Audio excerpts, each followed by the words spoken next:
laws. Like, people are broadly against corporate monopolies. Okay, people want to see like more anti-monopolistic laws. You know, like what? That's just Yeah, thank you, Marshall. Like, I'm wondering, what in the world is he talking about? Sarbanes-Oxley? Like, what are you talking about? Like, what transparency? What else do you want? What's your concern? We have antitrust laws, you know, and it's weird the stuff you're saying, because, and then you're speaking as if this is what polls the highest, maybe with you and your constituency, but what polled the highest in this election was our border and our economy. So, like, this stuff that you're talking about, it wasn't polling at the top.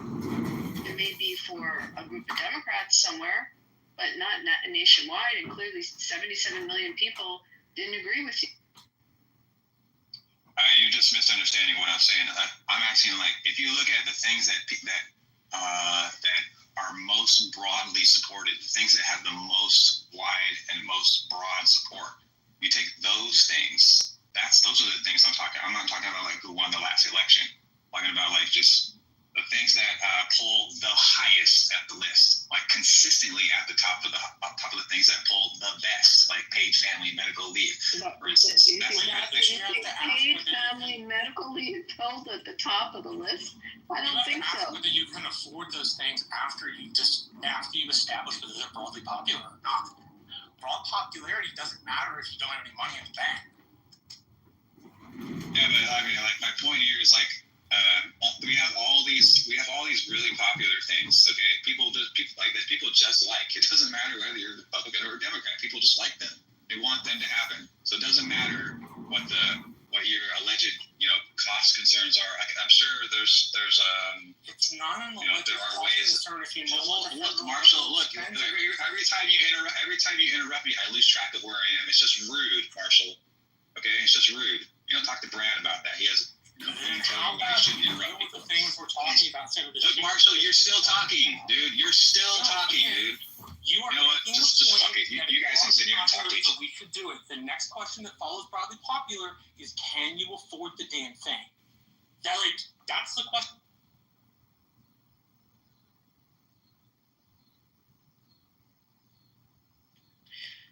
Well, I think I know there's a lot of people in my country that feel the same way as him. I mean, I think a broader question is, like, does your average citizen have enough good access to accurate information to know what to demand from the government? So I know that economics is a very difficult field. There's a hell of a lot of moving parts to it, Yeah, there certainly are. Like I said, it's not necessarily about whether it polls well, it's about whether you can do it. Something may poll well, right, and you may really want it, but what if you can't afford it, or what if you can't do it?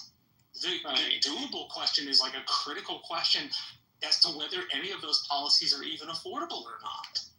Right, and then, Marshall, so my family's my sister's in Chicago, my brother-in-law is American, and there's certain things that they like and love about both countries, right? Fair enough. Canada and the United States are both wonderful, really great countries, and there is no perfect place in this world, but I understand where he's coming from, because, on the surface view of things, there are very, very wealthy people, and the largest companies in the world, I think, are mostly in the United States, a lot in China as well.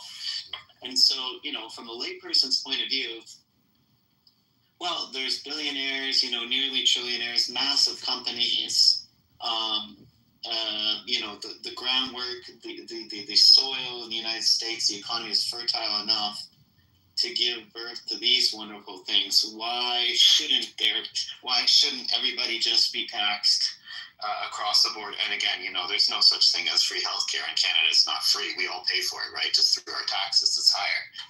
And so, if the United States can afford to grow these massive companies, then it should be, on the surface, able to afford universal healthcare, right? So it fundamentally mistakes one principle. In this case, the idea that companies can grow large and that the ability of those companies to grow large is the government's responsibility or fault. Right? Like, yes, companies receive subsidies from government, certainly, surely. But the reason companies are broadly popular, or at least broadly successful, it's not about government, or it's not about what government did. It's about what the market did. And I think one of the problems is people associate that wealth belonging to the government, and it doesn't. It belongs to the government.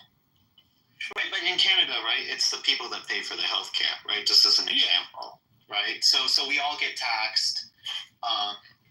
And then if there is this broad support, if everybody, if like he's saying, if like 70% of the United States population is saying, hey man, just go ahead, tax me $4,000 across the whole board, tax everybody here the same amount, then let's just go for it. This like general, base level healthcare, right? And then if you want something better, then you can go, you can buy additional healthcare.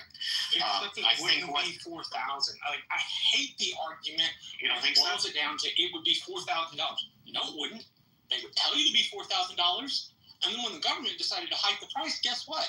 You have to pay whatever the fucking hike price was. Like, I don't know. I have to check. It's putting the ability to get healthcare in the government's hands. That's a big idea. If the government has the ability to hold and deny healthcare, then where else are you supposed to go? And if you have a nationalized healthcare system, that's exactly what that is. The government. Yeah, but a lot of things are nationalized. Right? Yeah, but there's a lot of things that are nationalized, right? Like the roads, right?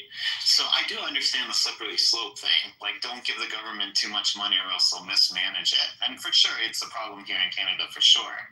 And governments have proven time and time again that they do mismanage money. Wait, our federal government doesn't manage all the roads. Like, see, it doesn't. Exactly. Yeah. I don't know. It's the national highway system is managed by the federal government, but the road I'm currently fucking on right now, the county road, is not managed by the federal government. Like, this is why the universal health care plan in Canada, which is actually kind of a misnomer. It's crumbling at its big hands right now. And again, I'll do a room on this. I don't know why people constantly want to deviate. And the fucking Canadians always come up and go, we have universal health care. No, you have a welfare country that is existent upon the U.S. for it. Well, I think it's a bit more complicated than that, Brad. Come on. I mean, to be fair. Why? Why do you think it's more complicated? Your infrastructure projects are at the behest and mostly dominated by the U.S. markets and companies, right? I don't know. 50% of shipbuilding. I'm not a specialist in it. I do know that if we turn off our energy, you guys go dark.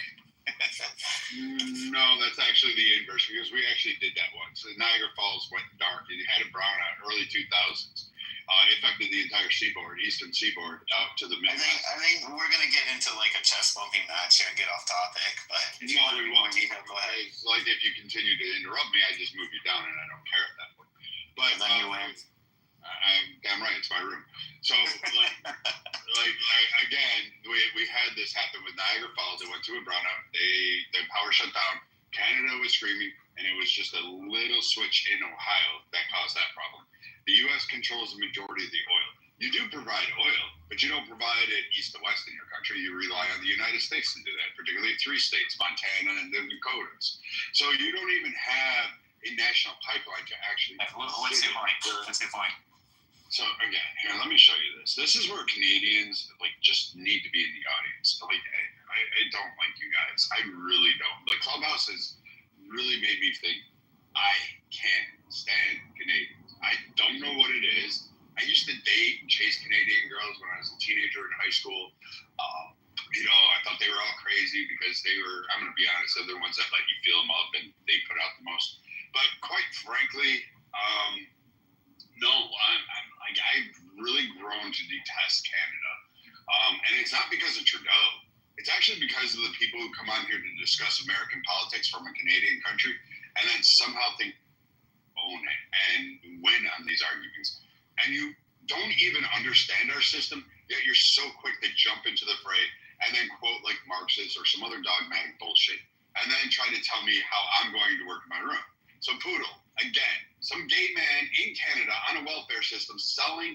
fume out of his mommy's basement is not going to impress me because you can quote Karl Marx or whatever freaking philosopher you have.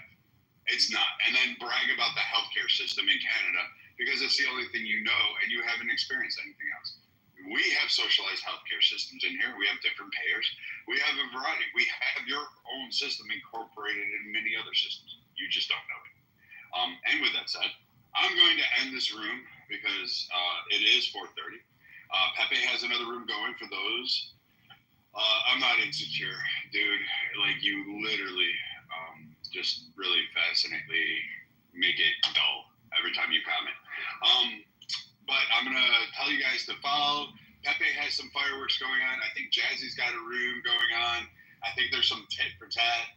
I think there's something going on in a room called the Muff tonight. They're all like going through, I guess there's some drama in the clubhouse streets. I know for a fact there is because I've actually been named in it. Happy Keegan got clipped and all his little minions got clipped. Probably shouldn't have doxed my work address. Probably shouldn't have tried to dox my daughter's address. Probably shouldn't have tried to dox like anything about me. Probably a good idea, but you know, to each their own. Again, these are still the same guys that never show up when they promise.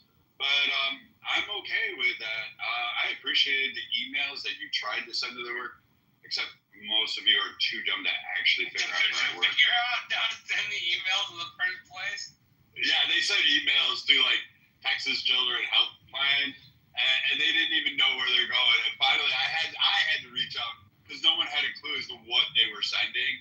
And for the record, for the FBI reporting, this one's my favorite fucking one. There used to be a guy, Shane, on here who used to report to the FBI all the time, any conservative or Republican. We've all been reported. I've been reported, I don't know, 670,000 times. You're not going to get anywhere with it. The FBI is not concerned with the guy. I remember that Shane. Yeah, see? He was a pain in the ass. He was. Sorry I was so mean to Elliot. I can't stand it when people don't use their fucking brains. It bothers me a lot. Yeah, I know, that's most Canadians. But I mean, overall, I will say this, you go ahead and report your FBI thing. I'm just going to advise people. I was right on the Edmund campaign or the John Kitover campaign.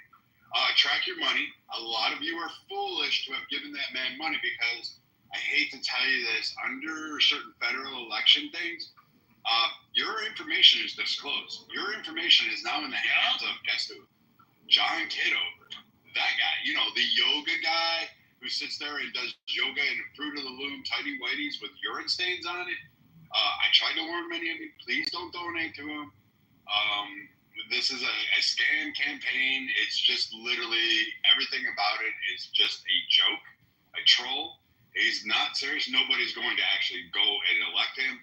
And I think the fact that he's trying to do it for some kind of clubhouse attention is fucking weird. We've had people try to campaign on Clubhouse, Tom Slocum, what's his name, Christian, Lamar, they all tried to campaign on Clubhouse for their seats. You can't campaign from Clubhouse. If they were serious about getting elected, they would be in the streets. Yep. So when you hear this, please stop going into Kitover and trying to follow him. And most of you, careful with what he says because he's got a public office there. He's open to slander. He's open to criticism. He decided to put his name on that. And yes, it is a scam. And yes, I will call it out. And no, there's nothing he can do about it. Is there anything else, Patricia, Marshall, you guys want to add?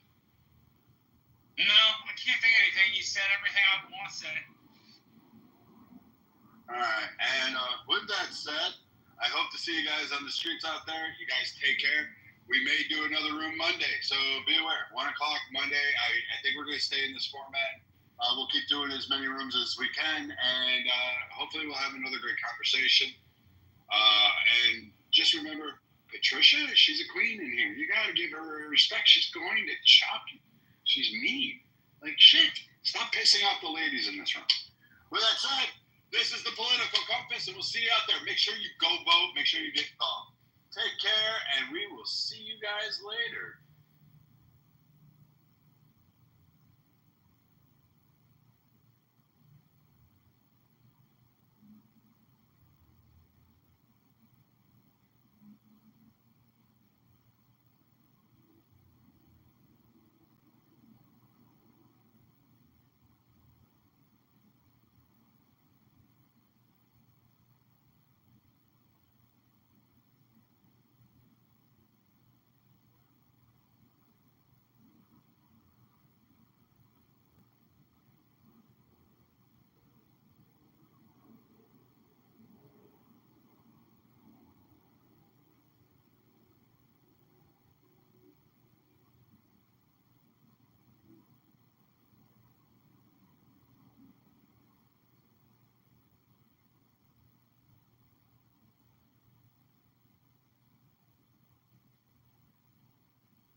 words.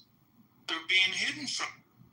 Makes me more curious and more more focused on. Yeah, I think we need to see what is being hidden from us, and I don't know how we're going to find out what the quid pro quo was to get Ghislaine Maxwell the cushy treatment, which is a violation of the protocols of the Justice Department that she's being held in. But then violating protocols is a specialty of the Trump administration and Donald Trump, so it's not all that surprising. But I'd like to, it's something that ultimately needs to be discovered and needs to be learned by the American people. And I'll land there. Thanks.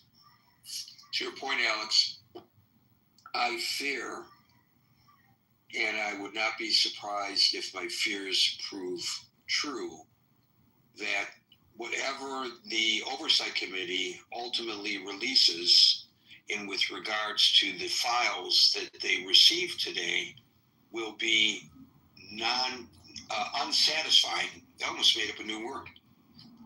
Unsatisfying to the people who have a thirst for knowledge over this issue.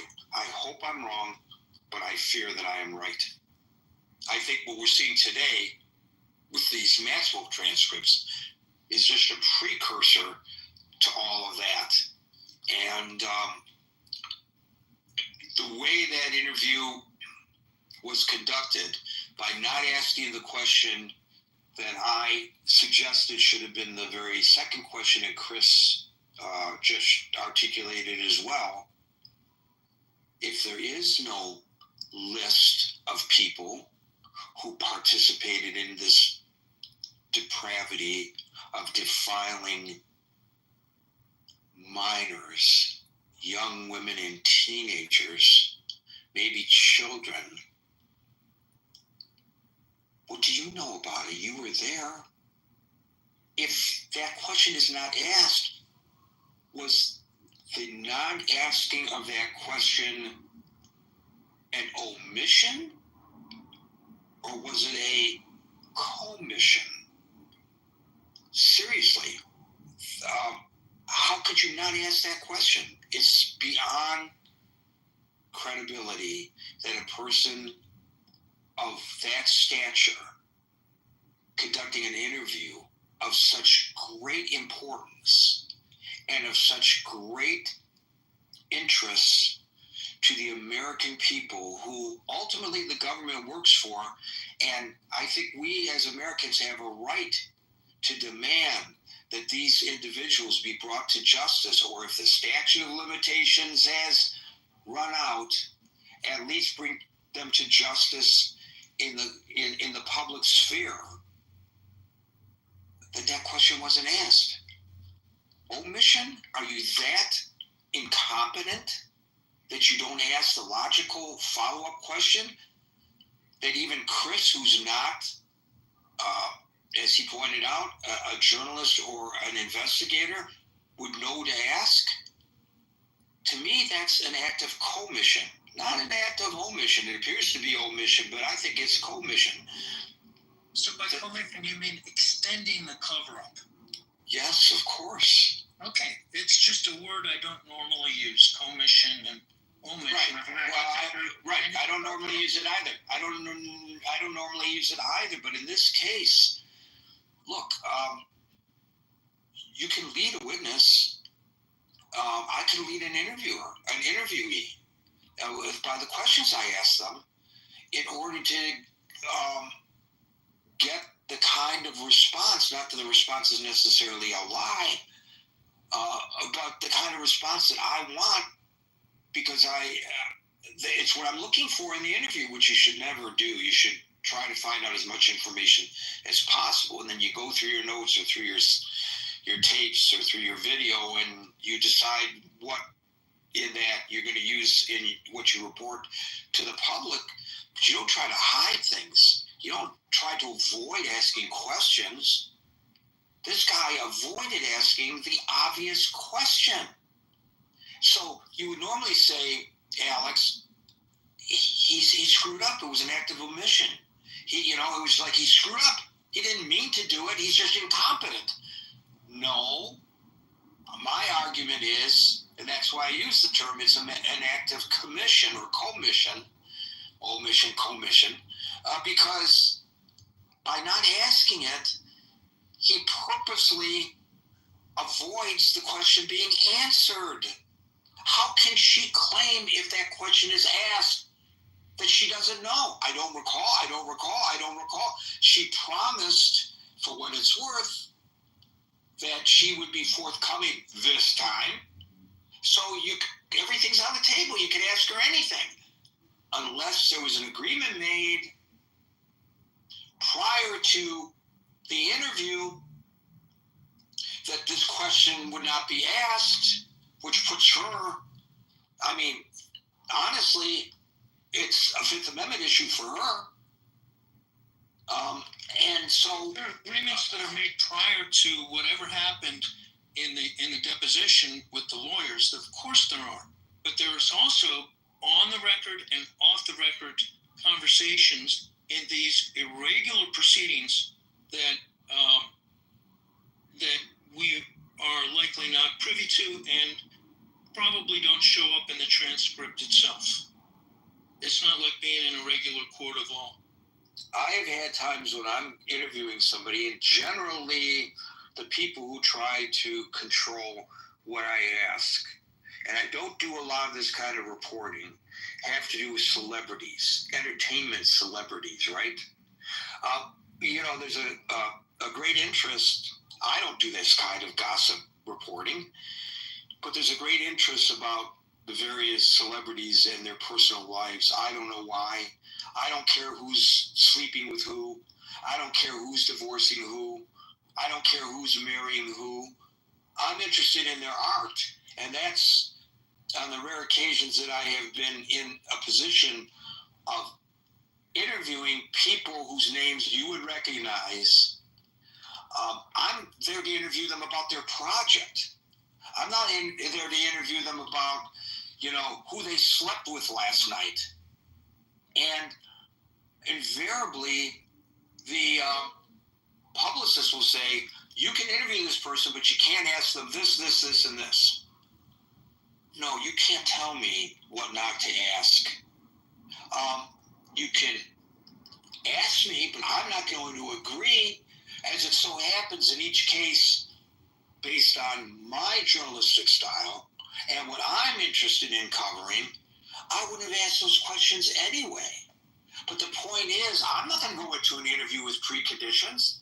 If I get an opportunity to interview the president, and Levitt says to me, "You can talk to the president, but this question, this and that is off the table," I'd either walk away or I would just refuse to adhere to that or agree to it. I would adhere to it if I agreed to it, but I would refuse to agree to it. He doesn't have to answer any question I ask him. It's his prerogative not to answer any question I ask him. But don't tell me what I can or can't ask him. This really smells like there was an agreement what she could be asked and what she wouldn't be asked. And we are left with a whole bunch of nothing. 2 days of transcripts that, at least thus far, what's been reported. There may be, as I said, an Easter egg or two in there, and I'll correct my assessment because it's only based on partial information. If I'm wrong about this, I'll correct my assessment on Monday publicly because I want to always set the record straight with anything that I say or report. And if I misstate something, I'll own it. I don't care. I'll own it. We're all humans. But it really, at this point, appears, and I think it's a logical conclusion based on what we know, that they purposely didn't ask, the $1 million question that you need to get to. That. And that is that the lawyer for the Justice Department, who represents the people of the United States, and the lawyer for Ghislaine Maxwell, had the same goals. Well, herein lies an issue that we have seen in the previous Trump administration, the way he viewed Bill Barr, and we're clearly seeing it in this administration. You see, what you just said is true. The Justice Department represents the people of the United States, not the President of the United States. But in this administration, I think that every department is greatly influenced by the desire to represent what is best in the eyes of the president. And of course, that leads to additional questions about what the president knew, not to suggest that he was involved in anything, but what he knew about his longtime, very close friend. They had a falling out, Jeffrey Epstein. Thank you, Alice. We'll move on. Scott. Thank you. Scott. Sorry, I was. That's okay. That's okay. Couldn't find my button there. Yeah. Well, look, I don't know if they're hiding the truth or not. Very interesting guy. That she seemed to go out of her way. I mean, it's pretty funny, the whole thing about, oh, I just admire his achievement of becoming president. I mean, this is hilarious, right? I mean, look, I mean, I don't think you have to be a genius to see what. I mean, I think it seems the implications here. This, you know, she got moved to a country club for, you know, trying to help dispel the Epstein, the Epstein mess, which is really becoming about. I mean, I think this is interesting. It's one of these things that we've said before. You know, so many of the issues with Trump are, because we're just so partisan, it doesn't really matter, right? He sends troops to D.C., right? If you're anti-Trump, you know, as I am, I try to be fair, but, you know, I'm a Democrat, and people know my thoughts on a lot of things. I try to be fair, though. Yeah, if you're a Democrat, you say, you know, this sucks. You know, democracy, you know, it's being eroded. Norms are, you know, collapsing in the sky. So if you're a Republican, great, law and order. You know, these cities are a mess. Everything seems to go so partisan, except the Epstein thing, right? Because as we said before, this is religion. So a lot of his base, this is something that they believe, right? That you know, the conspiracies and the elite and the you know, the child pornography. But wait a minute, this is not a conspiracy. This is on the record. There are convictions. You're right. No, I'm not saying this is a conspiracy. I'm not saying that it's a conspiracy. I'm saying it played into, what it does, though, is the Epstein thing plays into the idea that there's these elites and they do things like the Epstein Island and they run things like child pornography rings, right? So it's where this sort of rubs up against some of the conspiracy thoughts about the elite, right? So I mean, this is the Epstein thing, which I know is not a conspiracy, but it plays a mythological role for some of his base who are conspiracy theory laden and think, you know, that you know, probably in the Epstein files there's a lot of stuff that maybe not announced, like, you know, sex files from Area 51 or whatever. I know, but obviously Trump is worried about something, right? And is attempting to obfuscate and do all these things and throw up all these distractions. And this is sort of a, you know, one of the efforts to make it go away. And I don't, you know, we'll see. I mean, I think this is not, I mean, I don't think her coming out and saying that Trump is fantastic is going to end the story yet. But we shall see. Thank you, Scott. I'm going to let Marshall get his critical thinking forum legs before I go to him, because you know, he's coming in mid-stride, and go to Murad first and then back to Marshall. Murad.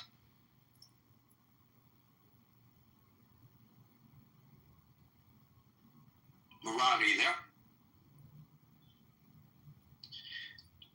Okay, we'll jump to Mojo. Hey, Gary, it's Mojo. Thanks for having me up. I think these Epstein files implicate so many people, from Bill Gates to Bill Clinton to 100 other people, and including women who may have been involved in philandering and abuse. So Thomas Massie, Ro Khan, and 6 other representatives have signed a co-sponsored bill to bring onto the floor before Speaker Johnson by mid-September, and September 3rd or mid-September, they're planning on bringing 9 victims of Epstein to the steps of Congress, where they're going to interview them and let them give their stories. So justice is coming, though it is slow. And I agree, it is for the victims, and hopefully the perpetrators will face justice. However, I just view a lot of this as Trump derangement syndrome. I know there's a lot of photos of Trump with Epstein and Ghislaine, but I think a lot of people don't realize that Epstein got everybody. So for anybody, to project all of this onto Trump is absurdity, because there's hundreds of people involved in this. So in my opinion, anybody who is, all Donald Trump all the time, you have to realize there's a lot of other criminals involved in this that may supersede Trump. Trump may not have been involved in any of this sexual abuse. And hopefully Pam Bondi, who I think might be a little slow, in terms of bringing justice and her operations, I think nonetheless, with Kash Patel and Dan Bongino bringing down Bolton today, I think a lot of deep state actors and a lot of billionaires who are funding the super PAC to defeat Thomas Massie are very worried about legal repercussions, and they are lawyering up. So this is Mojo. Thank you, Gary. Hey, Mojo, let me ask you this though. If this is Trump derangement syndrome, right? If that happens to be the case, I mean, what? But why is Trump? If he's not implicated, and so many people are implicated, people that he doesn't like, people like Bill Clinton, people like Bill Gates, if all these people, these elites that his base doesn't like, that he doesn't like, are implicated, why isn't he in charge to release the damn shit? Why is he being so cagey? Why isn't he just forthright? Why doesn't he just end the story tomorrow and say, I'll go on Fox News Saturday, come on, and I'll read the files myself, okay? Why is he being so cagey? Mojo, I'll say it again, because it's not just Trump. There's hundreds of people, and these are national security files. So he's protecting these elites, you're saying? He's protecting the U.S. government, and he's protecting contributors to his campaign. There are people that contributed to his campaign because they want these files never released. So that's why he's not releasing the files. And it's not up to him. It's up to the Department of Justice and his trust and faith in Pam Bondi. And today she did take action. They are preempting what Thomas Massie and Ro Khan are putting before Congress and Speaker Johnson. They're getting ahead of. Wait a minute, are you suggesting that the Justice Department is acting independently of the White House in releasing these Maxwell transcripts and audio file? I think they are coordinating this to get ahead of it, because they know that Thomas Massie is putting forth a co-sponsored bill to Speaker Mike Johnson and forcing a vote on the release of the Epstein files. So they are going to redact and claim it's national security and prevent the September co-sponsored bill from taking place. Except those files, unless you're talking about other files, I don't know what was delivered, were delivered to the House Oversight Committee today, and the Oversight Committee said that they will be released but redacted to protect the victims anyway. So what is there to get ahead of? I just told you Thomas Massie is putting forth a co-sponsored bill. Right. I heard you say that. How is that bill, how does that differ from what the Oversight Committee has already stated that they will do? In other words, why is that bill even necessary? Perhaps that bill is just grandstanding. Well, what I'm saying that what the Department of Justice did today preempts the September bill. So they're trying to get ahead of this by redacting it and saying, what are you putting a co-sponsored bill for before the floor? We've already released the files. So that's what they're doing. They're essentially preparing the cup. So you know what? I would say that if you were a Democrat, I would accuse you of Trump derangement syndrome for the comments that you just made. I'm trying to accurately describe the situation as I best observe it, Gary. I know, but you were the one who admonished people not to put all the blame on this on Trump, and then you pretty much put all the blame on this on Trump. And I don't think anybody has suggested, and I have said quite the opposite several times today, many times in the past, but since it was lost on you, maybe you weren't in the room at the time, I have said that in this forum, I have been steadfastly adhering to my role as a moderator to not allow anybody to allege that Donald Trump has done anything illegal in spite of his past close personal relationship with Epstein, and then you defended against that accusation that was not made. That was not made on at least not on this stage, maybe elsewhere. Well, I'm but pretty not sure here. I heard Merrill attack Donald Trump as being pedophile. No, he did. She did not. She did not. She attacked Trump, but those words never came out of her mouth. And if they did, she would have been subject to a potential slander allegation. And she is in the law profession and knows better than that. Well, the forum is recorded, so you'll have to go back to watch the live. I don't have to go back to it, and if the room is being recorded, it's being recorded against the rules of Clubhouse. Gary, just a heads up, he's a total troll. This is like his 27th account. He goes around, he literally has 27 phones that he records. His name is John Kitover. Oh, is this another John? Is this another John? Yes, this is John Kitover. Okay. Total troll. Hey, it's candidate for Congress 2025, John Kitover. Oh boy, here we go again with John. Okay, thank you very much. And don't misrepresent what I said, other people have said, and what Merrill said. That was you know what? That was a completely, maybe I'll give you a vote. Because, to tell you the truth, with all the lies that are coming out of Congress. He's not here anymore. Yeah, he probably is. He may not be here. Maybe he's on an alt account. Of course, he's got. Have you ever seen photographs of his cell phone farm?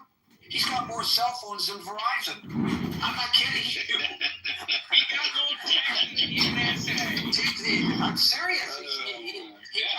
He publishes pictures of his basement or his living room. Some room was taken over, and he's got dozens of phones there, all recording Clubhouse. He's still here.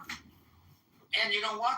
Given the fact that he misrepresented someone, he's actually perfect for becoming a member of Congress who goes on cable TV and misrepresents the facts and misrepresents what people say, because I fact check. It's not just the bloviators on cable TV. It's the guests, and the guests are often elected officials. And I hear what they say, and they lie all the time. They misrepresent what other people say and do. And Kitover just misrepresented directly what we all heard with our own ears that someone said in the room. So he's perfect. So vote for him. Vote for him. Move into his district and vote for him, because he'll fit right in that club. Kevin. And by the way, we are... oh, wait a minute, Kevin, hold on. I apologize. First of all, I want to announce it's 6:01 Eastern Time, which means we're going into extra time. Everybody on the stage obviously will get an opportunity to speak. But folks who are waiting in queue, we will not bring you up to the stage, not this week, but click on the link above and join in the chat that's open 24 hours a day, 7 days a week on Facebook Messenger. Marshall, I see your phone icon popped up. Does that mean you're no longer with us, or are you here? Okay, I don't want anybody to misrepresent what I just said. When I said he's no longer with us, I'm not saying that he is dead. Kevin. Hi. I was hoping to get some of your journalistic expertise. Often when I look into these things, when there's been, when these issues have been through the courts, I like to go to the courthouse website and go to the public documents, and I was looking through Giseline, whatever her Maxwell, the court records from her in the Southern District of New York. The G is a G. Galeen. All right, thanks.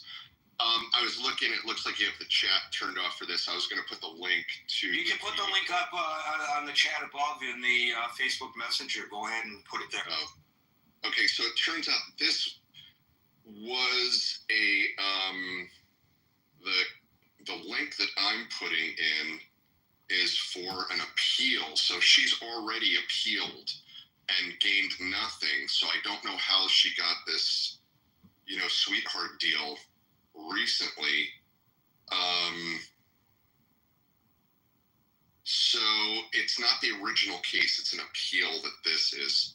And I was just trying to I found other court documents a lot easier, and the New York Southern District Court is not so friendly.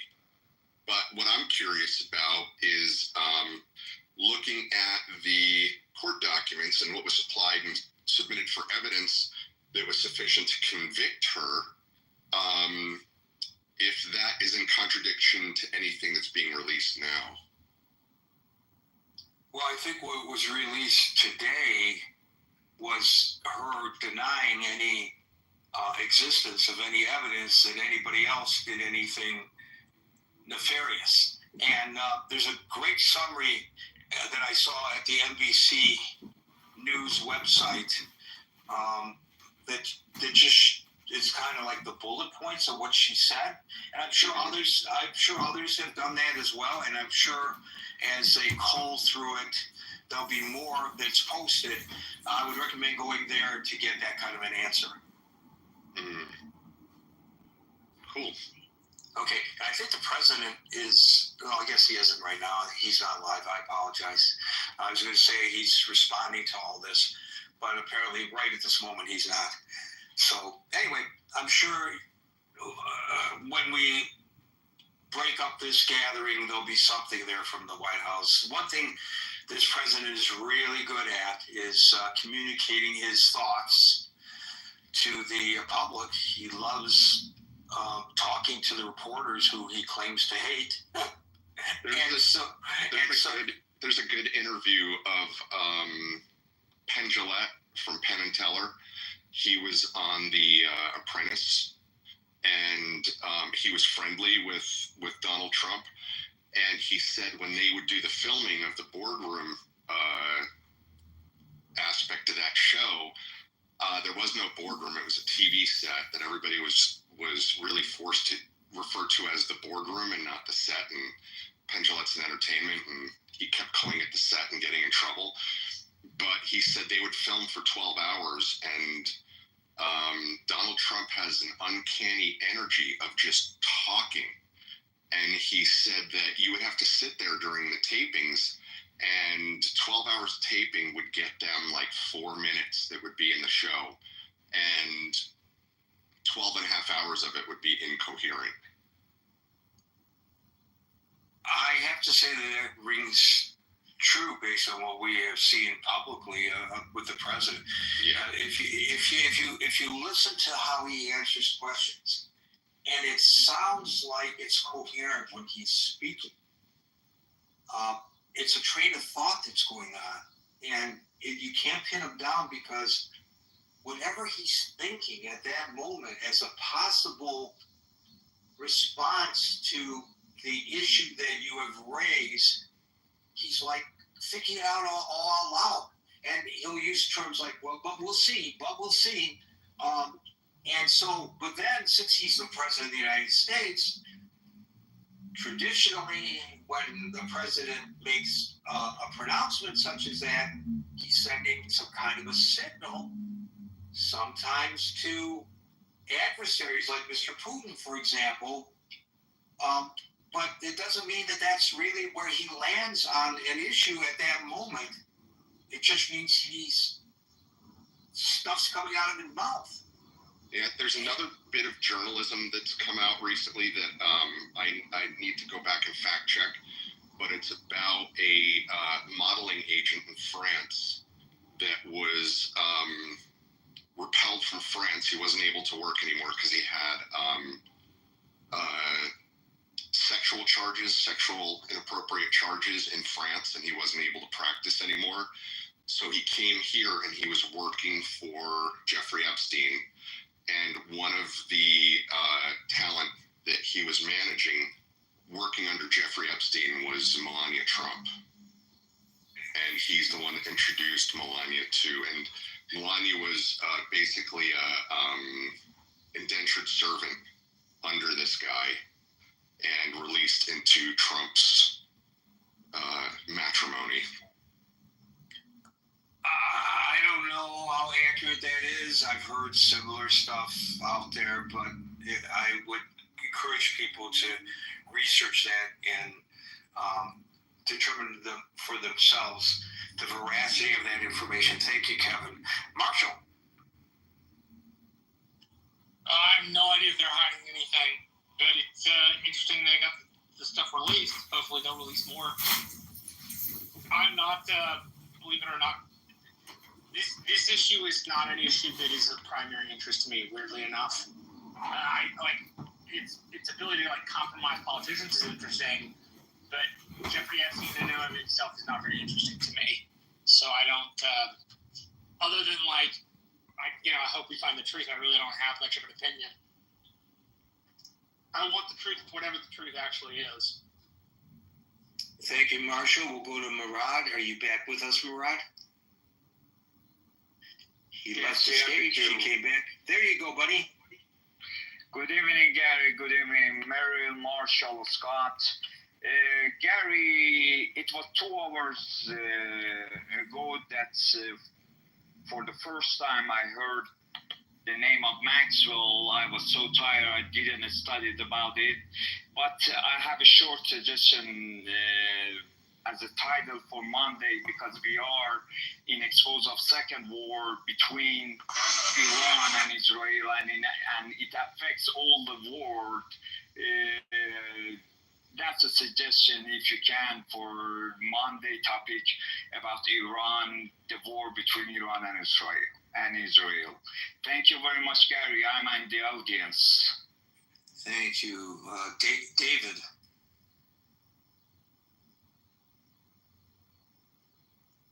David, here you go.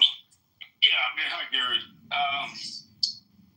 got on stage a little late, but I think there's an absolute attempt, obviously, to shield and hide what might be in these transcripts. And anytime you take time to release something as volatile as this, and look, I mean, Biden had a chance to potentially lampoon Trump when he was in power, when he was in office. He had all the levers of the intelligence apparatuses, and nothing happened then. Either there's stuff that links not just Trump, as been alluded to in the stage here, but other powerful individuals. Recall it was this potential arrangement or friendship that Bill Gates had with Epstein that led to the divorce of his wife of many years, Melinda Gates. Maybe her female antennae or spidey sense indicated that there was something wrong with that relationship to where she couldn't stand it and cost him billions of dollars in a divorce. So you don't take down these people very easily, Gary, without there being a lot of collateral damage.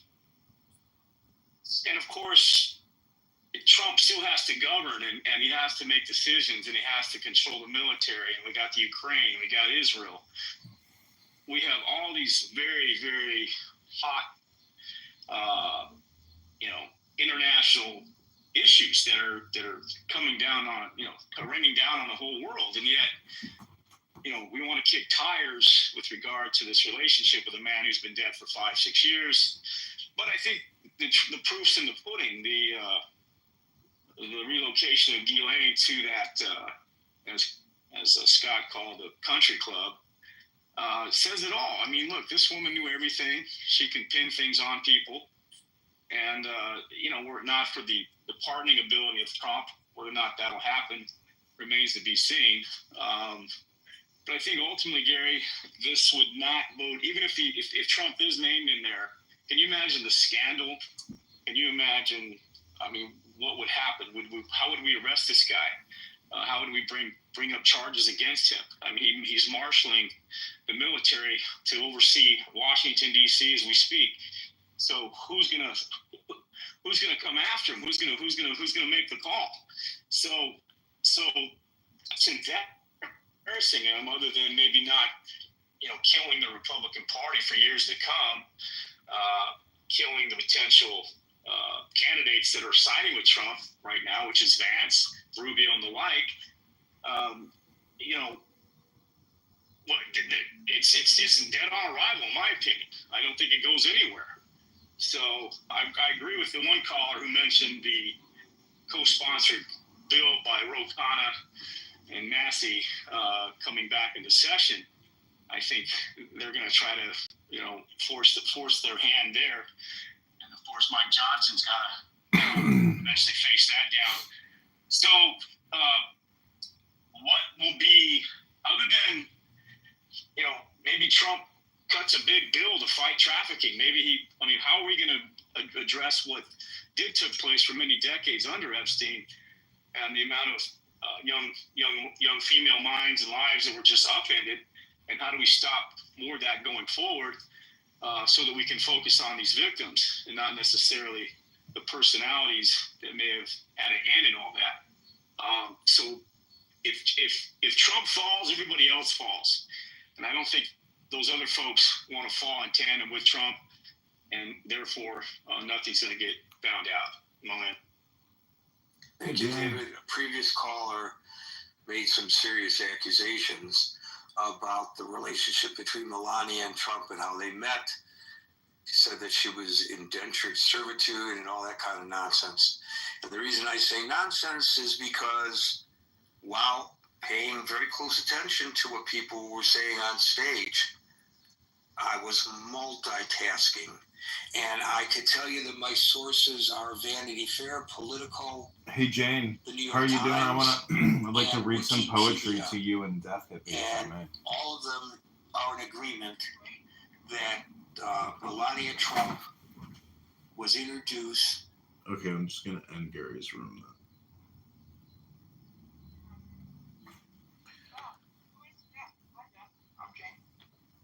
Hello, Jane. Yeah, Jane. You're both great friends of mine. Death, Hippie and I have been texting for how long now, Death? A year? I have no idea. Maybe. Yeah, possibly. He's an encouragement. Yeah, Death Hippie is struggling to get her ship and her rockets launched. Am I correct, Death? Yes. Well, I hope this poem reading helps launch your rocket and organize your organizing. What do you want to hear? Do you want to hear Rumi? Do you want to hear Lao Tzu? Do you want to hear maxims and aphorisms? What sounds good to you? Rumi. I'll go with what Jane wants. Rumi, is it? Thanks, Jeff. No worries. Okay. These are the quatrains. So part of this is a relaxation, meditation. Take the deepest breath of the day.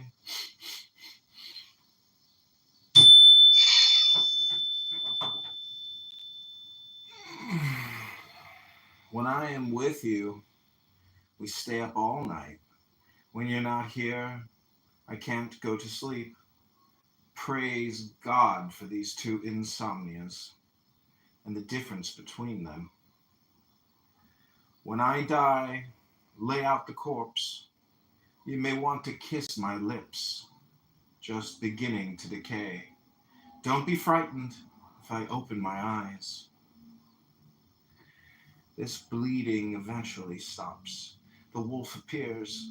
We run off in different directions, with always some thought of how lucky we are.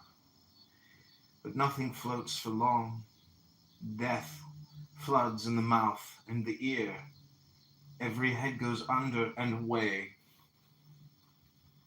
For years, copying other people, I tried to know myself. From within, couldn't decide what to do. Unable to see, I heard my name being called. Then I walked outside. Today, like every other day, we wake up empty and frightened. Don't open the door to the study and begin reading. Take down a musical instrument. Let the beauty we love be what we do. There are hundreds of ways to kneel and kiss the ground. The breeze at dawn has secrets to tell you. Don't go back to sleep. You must always ask for what you really want. Don't go back to sleep. People are going back and forth across the doorsill, where the two worlds touch. The door is round and open.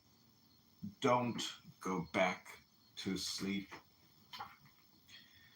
Take someone who doesn't keep score, who's not looking to be richer or afraid of losing, who has not the slightest interest even in his own personality. He's free. Out beyond ideas of wrongdoing and right doing, there is a field. I'll meet you there. When the soul lies down in that grass, the world is too full to talk about. Ideas, language, even the phrase each other doesn't make any sense. I would love to kiss you. The price of kissing is your life. Now my loving is running toward my life, shouting, "What a bargain! Let's buy it." We have this way of talking, and we have another. Apart from what we wish and what we fear may happen, we are alive with other life, as clear stones take form in the mountain.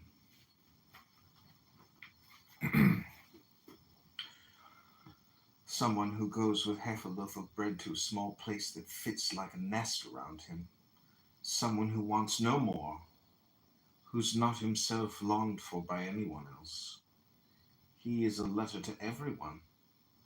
You open it. It says, "Live." Who sees inside from outside? Who finds hundreds of mysteries, even where minds are deranged? See through his eyes what he sees. Who then is looking out from his eyes?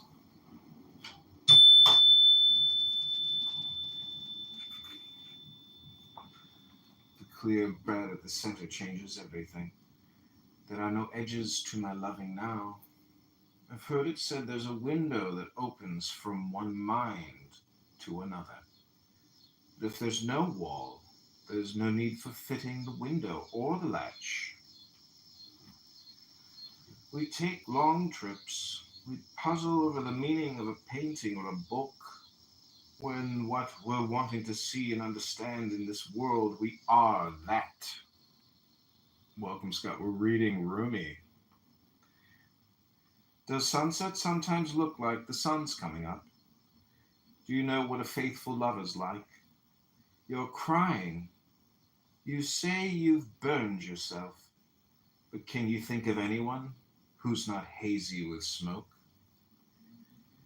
Daylight, full of small dancing particles and one great turning, our souls are dancing with you. Without feet they dance. Can you see them when I whisper in your ear? They try to say what you are, spiritual or sexual. They wonder about Solomon and all his wives. In the body of the world, they say, there is a soul, and you are that. But we have ways within each other that will never be said by anyone. The human shape is a ghost, made of distraction and pain, sometimes pure light, sometimes cruel, trying wildly to open this image tightly held within self. Stay in the company of lovers, those other kinds of people. They each want to show you something. A crow will lead you to an empty barn, a parrot to sugar. There is a light seed grain inside. You fill it with yourself, or it dies. I'm caught in this crawling energy. Your hair, whoever's calm and sensible, is insane.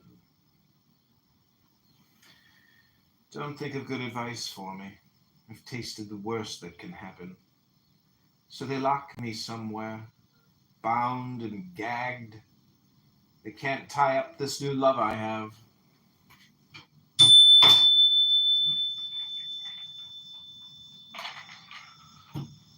You don't have bad days and good days. You don't sometimes feel brilliant and sometimes dumb. There's no studying, no scholarly thinking having to do with love. But there is a great deal of plotting and secret touching, and nights you can't remember it all. The Sufi opens his hands to the universe and gives away each instant free. Unlike someone who begs on the street for money to survive, a dervish begs to give you his life. There's a stranger frenzy in my head, birds flying, each particle circulating on its own. Is the one I love everywhere?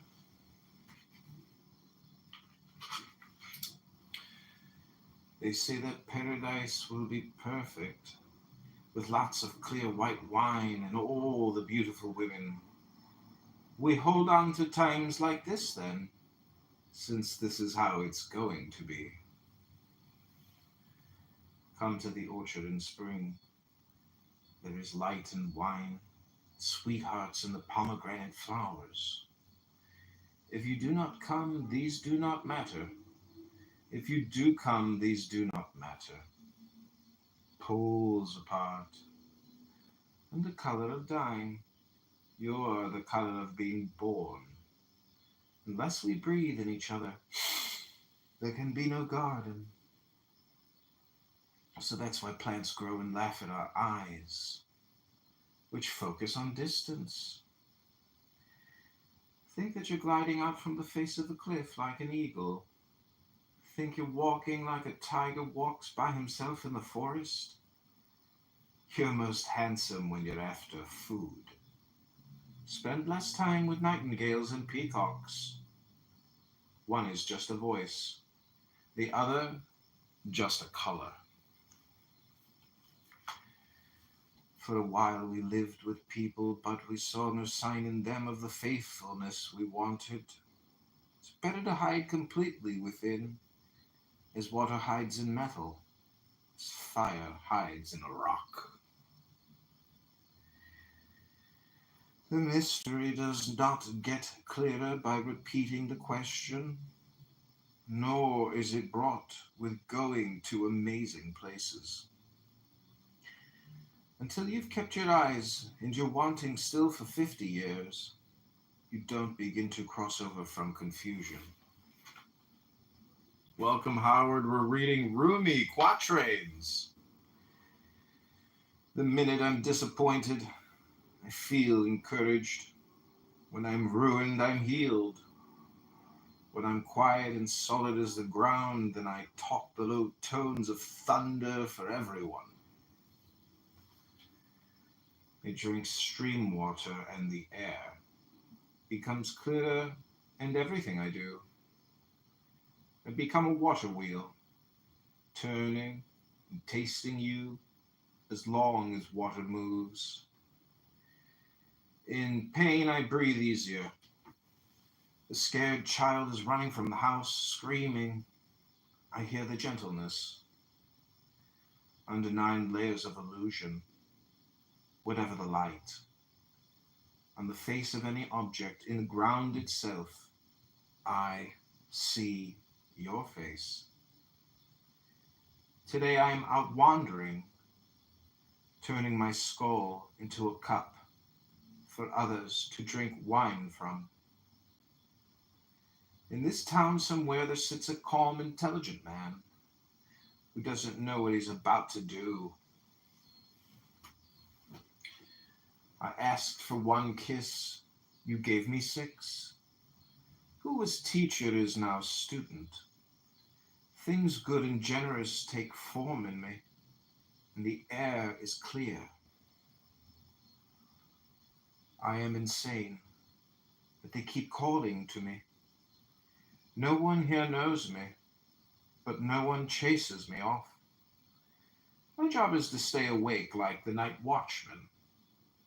When they're drunk enough, and it's late enough, they recognize me. They say, "There's daylight."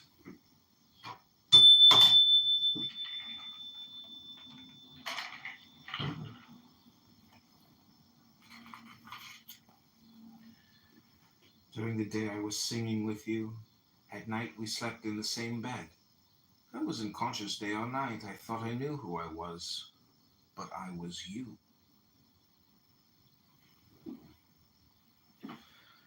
Drinking wine with you, getting warmer and warmer. I think why not trade in this overcoat made of leaves and dirt? Then I look out the window for what? Both worlds are here. Since we've seen each other, a game goes on. Secretly I move, and you respond. You are winning. You think it's funny. But look up from the board now. Look how I've brought in furniture to this invisible place, so we can live here.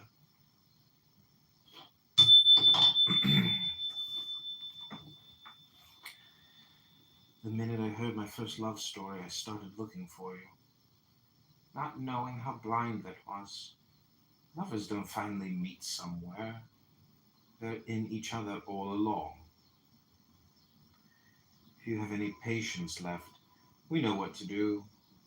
If you love sleep, we'll tear you away. If you change into a mountain, we'll melt you. If you become an ocean, we'll drain you. You say you have no sexual longing anymore. You're one with the one you love. This is dangerous. Don't believe that I have a love like that. If one day you see a picture of how you think, you'll hate yourself openly.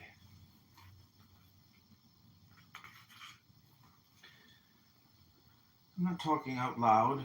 I'm talking to the ears of your spirit. Remember what I've said. Tomorrow I'll say openly what I'm saying tonight. We've given up making a living. It's all this crazy love poetry now. It's everywhere. Our eyes and our feelings focus together with our words. We have a huge barrel of wine, but no cups. That's fine with us. Every morning we glow. In the evening, we glow again. They say there's no future for us. They're right, which is fine with us. Do you think I know what I'm doing? That for one breath, a half breath, I belong to myself? As much as a pen knows what it's writing, or the ball can guess what it's going next. Do not sit long with a sad friend. When you go to a garden, do you look at thorns and flowers? Spend more time with roses and jasmine.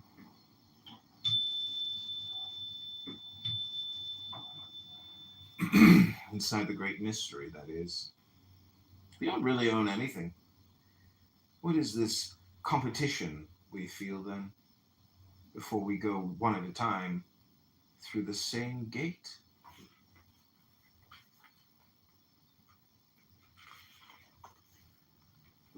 We are the mirror as well as the face in it.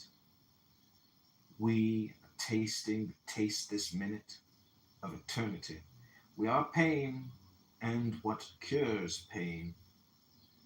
We are the sweet, cold water and the jar that pours. At night we fall into each other with such grace. When it's light, you throw me back like you do your hair. Your eyes now drunk with God, mine with looking at you. One drunkard takes care of another. We are walking through a garden. Turn away for a minute. You're doing it again. You have my face here, but you look at flowers.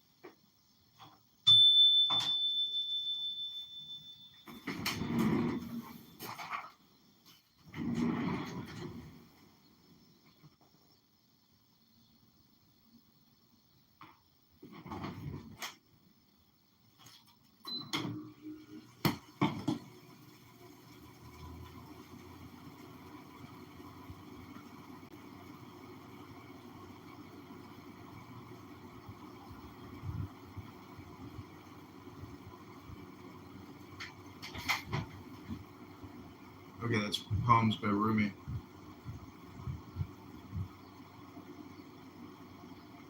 I hope this poem reading helps launch your rocket and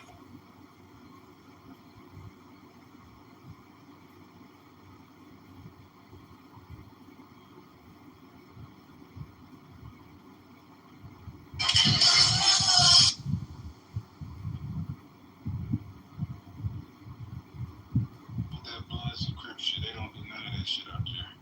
Like they do that shit. Like a lot of people down south emulated the Bloods and Crip shit, and in New York, Oakland, they got a big influence of the Black Panther shit. They kind of do like the One Mob shit, or like well, I don't want to talk too much about their politics, but they don't fuck with that gangbanging shit at all.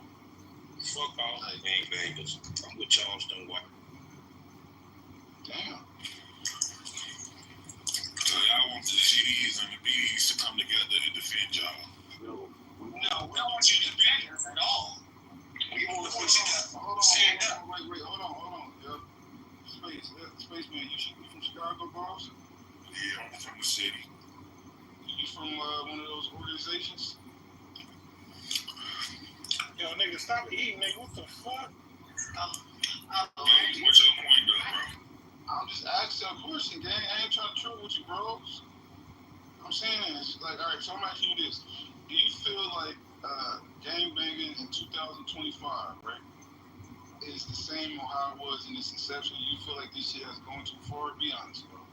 This shit in Chicago.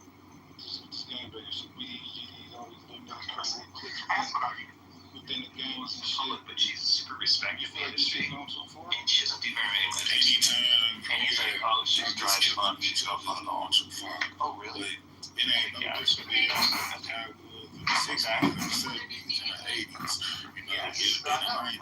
It's a cycle that got to be broken. At the end of the day, it was created on positivity, but down the road, things went left. You gotta get back on track. That's all that is. So you feel like, because I think every black gang, right? Blood, Crips, BDs, GDs, White Lords, Wu forever. She's first in the history.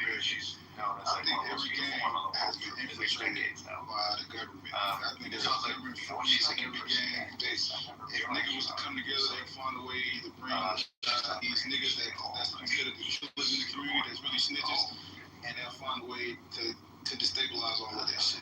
You don't feel like this shit just need to be the hard, like just give all of this shit? Because at one point niggas turned their back on the black national shit. Niggas transition to gangbang. Gangbang has been so infiltrated, bro. You don't think this shit need to just be gone, bro? We just start over and create some new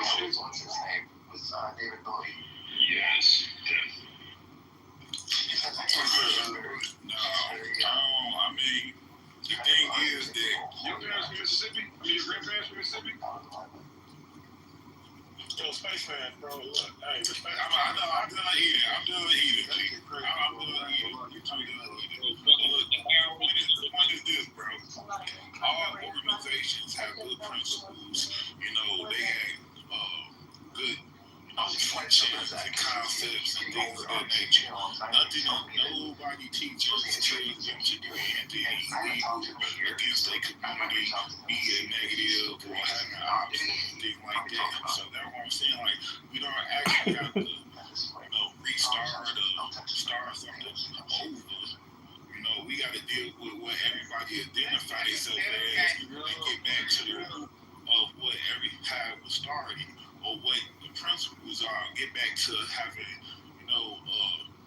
being cordial toward each other. I think we don't get games for that. Like, we don't need games to do that though. Like, why don't we just get rid of the games and do it ourselves? We don't need. Play shit. I can't. You're not gonna keep talking every fucking time. Two people talking. Wait, so why do we need games? Like my grandparents, I'm pretty sure if you're from Chicago, I'm pretty sure your family the grandparents come from Alabama, Mississippi, Arkansas. Right? So they didn't need gang street shit to have these principles and positivity. Why don't we just get rid of the gang? Like, there's no use for it. We can do that as men and women.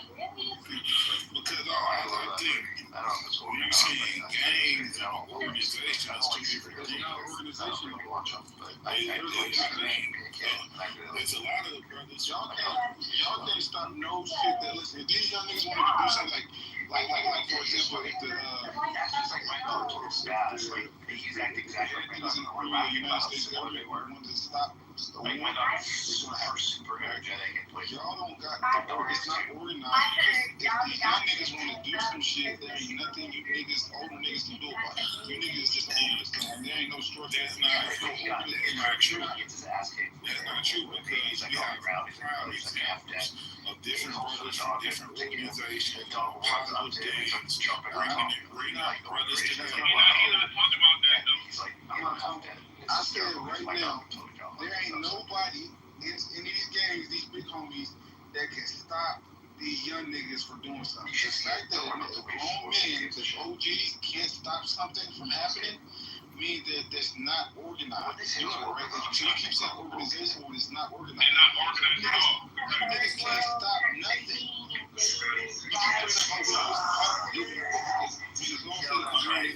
it up we have crime available, especially in Chicago right now. Brothers from different organizations coming together, stopping the wars and creating peace treaties amongst neighborhoods and stuff. That's being done because brothers are organized. You gotta be organized to reach the youth. So hold on. So if you can create a dynamic in a community where you got two rival organizations or two rival gangs, like y'all was saying, and you can bring them together and create a peace treaty amongst them. It's the older brothers that's interjecting in a situation. I'm talking serious. They've done that for so many years. There's obviously this organization among gangs.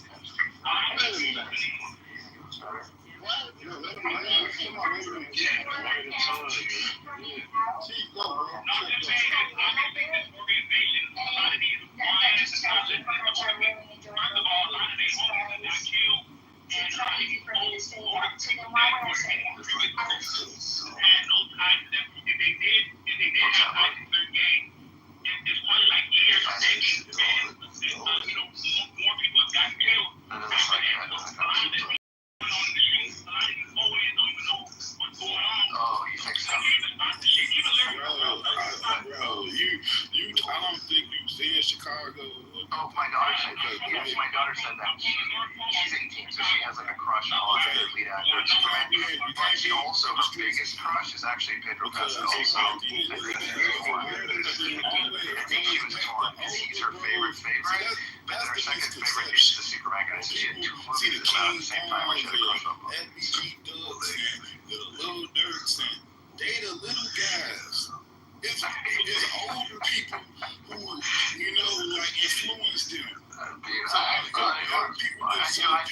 forgetting that part. And that's what I'm trying to bring to the light, that it is brothers out here who, you know, represent different things and go by different teachings. But they're trying to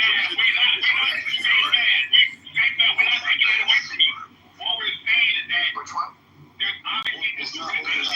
I haven't seen any of the ones between the old ones and this new one. I haven't seen one between them. Like the difference that took place in the last 2 years. You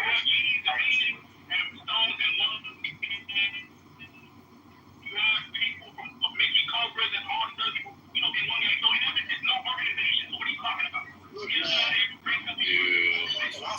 Also, some of these little niggas, they need psychiatrists, nigga. Like, you know what I'm saying? They fucking serial killers, nigga. For sure. We have a lot of mental health issues in the hood. So, Spaceman, let me ask you a question real quick. Because listen. See, these niggas is living in delusion, and it's cool. Like, if niggas don't want to listen, all right, cool. That's how I treat niggas, right? But what happens is life gonna teach you niggas the hard lesson. So if niggas don't actually be real about what's going on in 2025 with this gang structure and shit, how this shit is fully infiltrated by the government and there's no real structure, right? Nigga can't stop nothing, right? So until niggas realize that, what's gonna happen is they're gonna come in. I'm good. They're gonna come in and infiltrate. They're gonna come in the community, create laws to lock you niggas up, and you niggas y'all gonna be organized for the state. You niggas gonna get up every morning, my nigga, and you gonna be working for 5 cents a day. All right, and you niggas gonna be cool with that organization, because on the streets it was crazy. In prison, these niggas know how to follow organization, right? You niggas don't be, right? Like we go to the pen, it don't be no blood versus crips, black versus white versus Hispanics. Black, right? But then as soon as these niggas get on the street, there's no organization. So nigga, so what's gonna happen is, if niggas can't come to grips in 2025, you know who's gonna be honest with you and apply some pressure, right?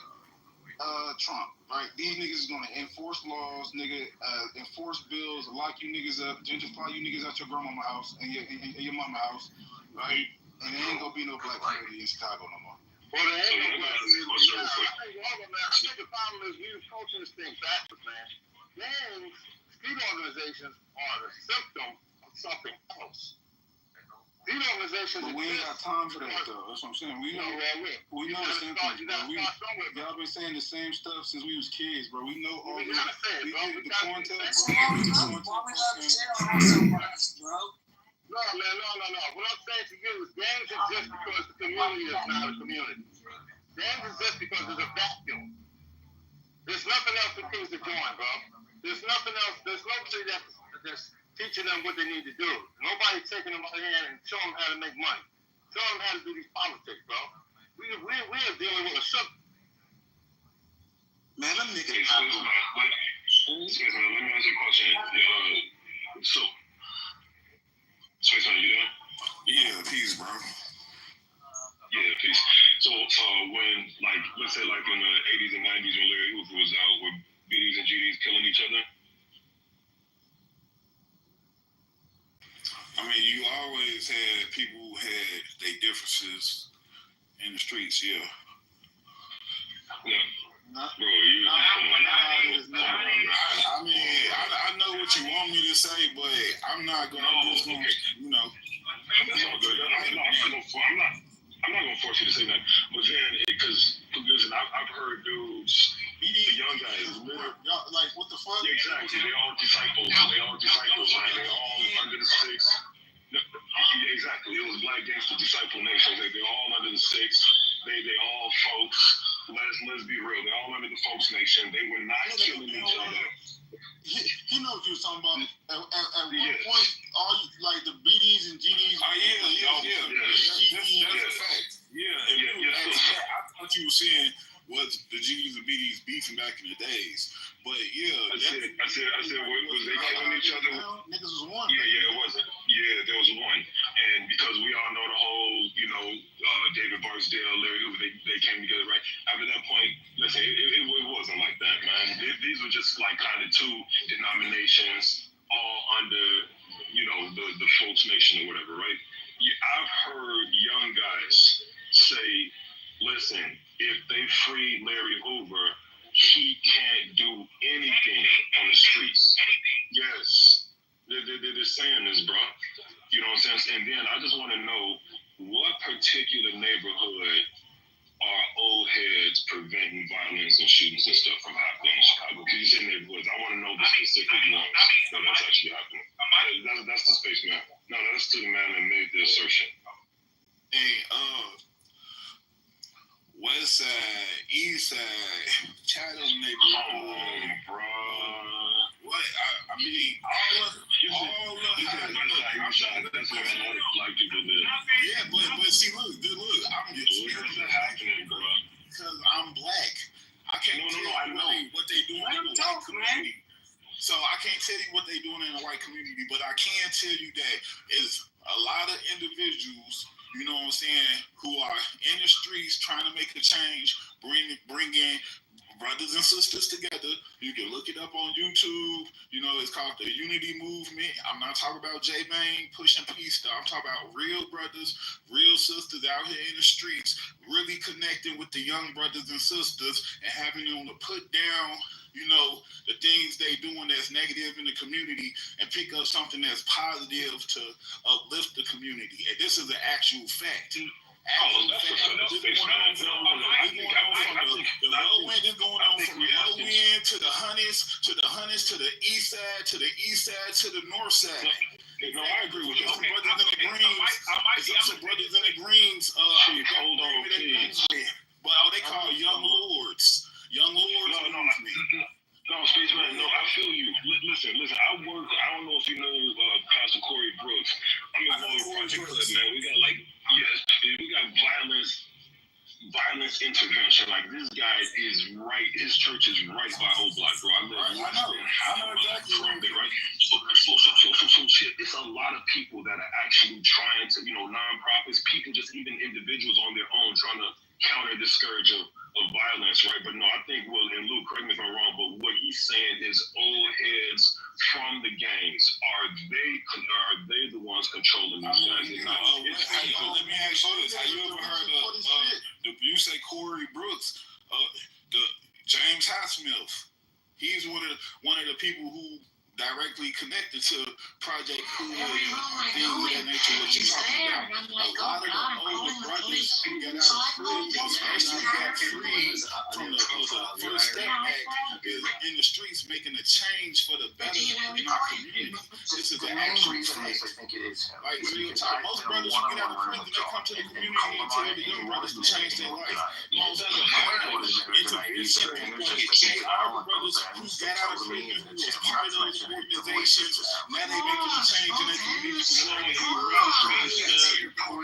We asking about the old heads that are still claiming it. Are the young guys listening to them? Are they stopping violence? We're not talking about the former ones, because you're right. The people that, you know, did some fucked up shit, got caught up, paid their debt to society, came back. Yes, they changed people, but they're also disavowing their membership in the gangs.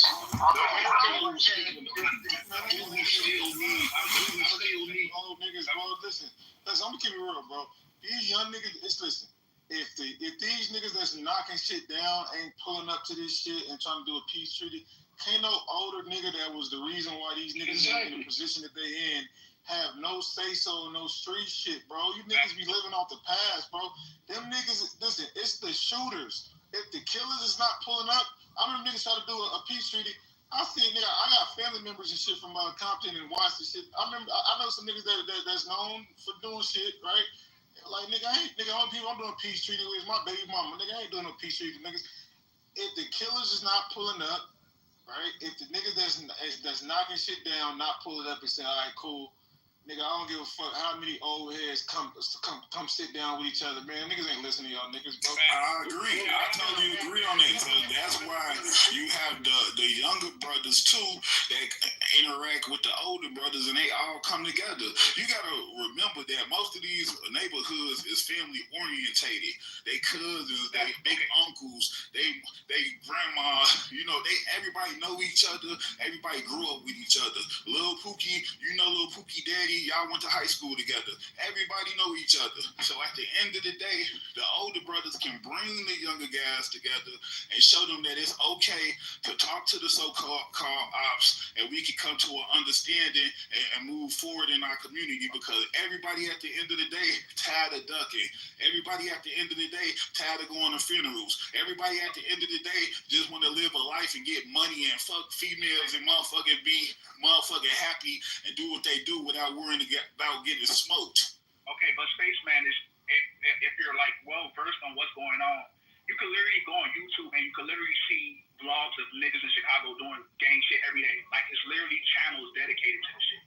So all that stuff you're talking about, I'm not taking away from it. It does happen. They do have older heads that do talk to the youth. We see it all the time. There's one guy that comes to Louisville. I forgot his name. What's his name? Not Pastor. What's his name? Mr. Greg. Greg, he's involved in those type of shit. We're not taking away from that. But what we're saying is that stuff is not affected. Like you said, there's people, a lot of these neighborhoods, a lot of these people grow up with each other. But over time, they tend to beef with each other because somebody disrespected somebody. Somebody must have fucked somebody else, bitch. Somebody killed somebody else, homie. Then all that, they don't give a fuck about no organization. They care about the loved ones that they lost. Bro, we understand everything. Look, bro. This is what I be saying. I agree on what you saying. Everybody got people that didn't, got killed on both sides of the fence. Everybody got loved ones, who didn't die. But we have to come to a point where, when do we stop? When do we stop the cycle? And that's why I say both sides of the fence feel that. Everybody feel that. It's like, damn, well, I done went to 5 funerals in 1 year. Everybody saying the same shit. Fam just got smoked. Motherfucker just got shot. This shit is everyday shit. Everybody can agree, like, damn, when can this shit stop? They just don't know how to make it stop. So that's why you have the older brothers who are the mediators, who everybody feel comfortable with, to bring everybody together. And like bro said, you can't bring something together without the hitters. So you got to get the hitters. And most of these brothers, you know what I'm saying, most of the bros who come to these things, they definitely recognized in the community at the end of the day. And a lot of violence have been prevented. And I done did that personally in my own neighborhood. Straight up. So that's what I'm saying. It can happen. It's happening now. It might not be to the magnitude that the whole world is seeing, but I promise you, on every side of Chicago, in every neighborhood that you can name, it's some brothers who trying to stop the violence at the end of the day. It's like, you're not lying, but I think we're talking past each other, bro. Like, listen. We know it's people that are doing it. It's organizations doing it. It's churches doing it. It's individuals doing it. It's people that are formerly incarcerated doing it. What we're saying is, old heads, are there old heads that still claim and rep their gang that these young guys listen to? Because listen, I've seen old men say, listen, man, we don't even know what's going on in the street these days. These guys are on their own thing. These gangs are so decentralized that it's not even one young head that can even control all of them. This stuff is like block by block these days, bro. It's very decentralized. I mean, back in you got Jeff Ford, you got Larry Hoover, you got Mickey Cogwell, right? Like, maybe 3-4 people can actually, 3 or 4, a handful of black people could create peace indefinitely, maybe like 30 years ago. That's what we're talking about. Are there old heads still claiming they gang membership? People will listen. Yes, I just don't want to. Look, it's not my right. So why they not stopping? It's not my right. No, I'm finna tell you, it's not my right to say their name on here. On this public platform. Now they doing everything publicly, and they do what they do, but it's not for me to say exactly. It ain't working. Yeah. It ain't working. Hey, can I give y'all something? Can y'all give y'all something? Y'all know who I am, right? Anybody know who I am? Yeah, they were just talking. No, I don't, bro. Who are you? Somebody got a phone call. What, he a gangster or something, Lou? Super gangster. He could be, but respect. But who is it? I'm sorry. I just wanted that. But let me just ask you that. You all know who I am? Y'all know who I am? In Chicago? No, I don't know who you are, bro. Okay, let me tell you who I am. I'm the director of community safety and relations. I'm also in the FOI. I ran the Urban League's Mayor Responsibility Program. I was part of the 21st century. I'm associated with every group of interrupters, from TO to all of the newcomers. I grew up in the Robert Taylor homes on 48th and State. Okay? You know what that is, right? Yeah. The Robert Taylor homes. Okay, so right. So I'm 67. And so what I'm telling you all is this. You all are making sense. And what I've heard thus far is true. What I've heard thus far is true.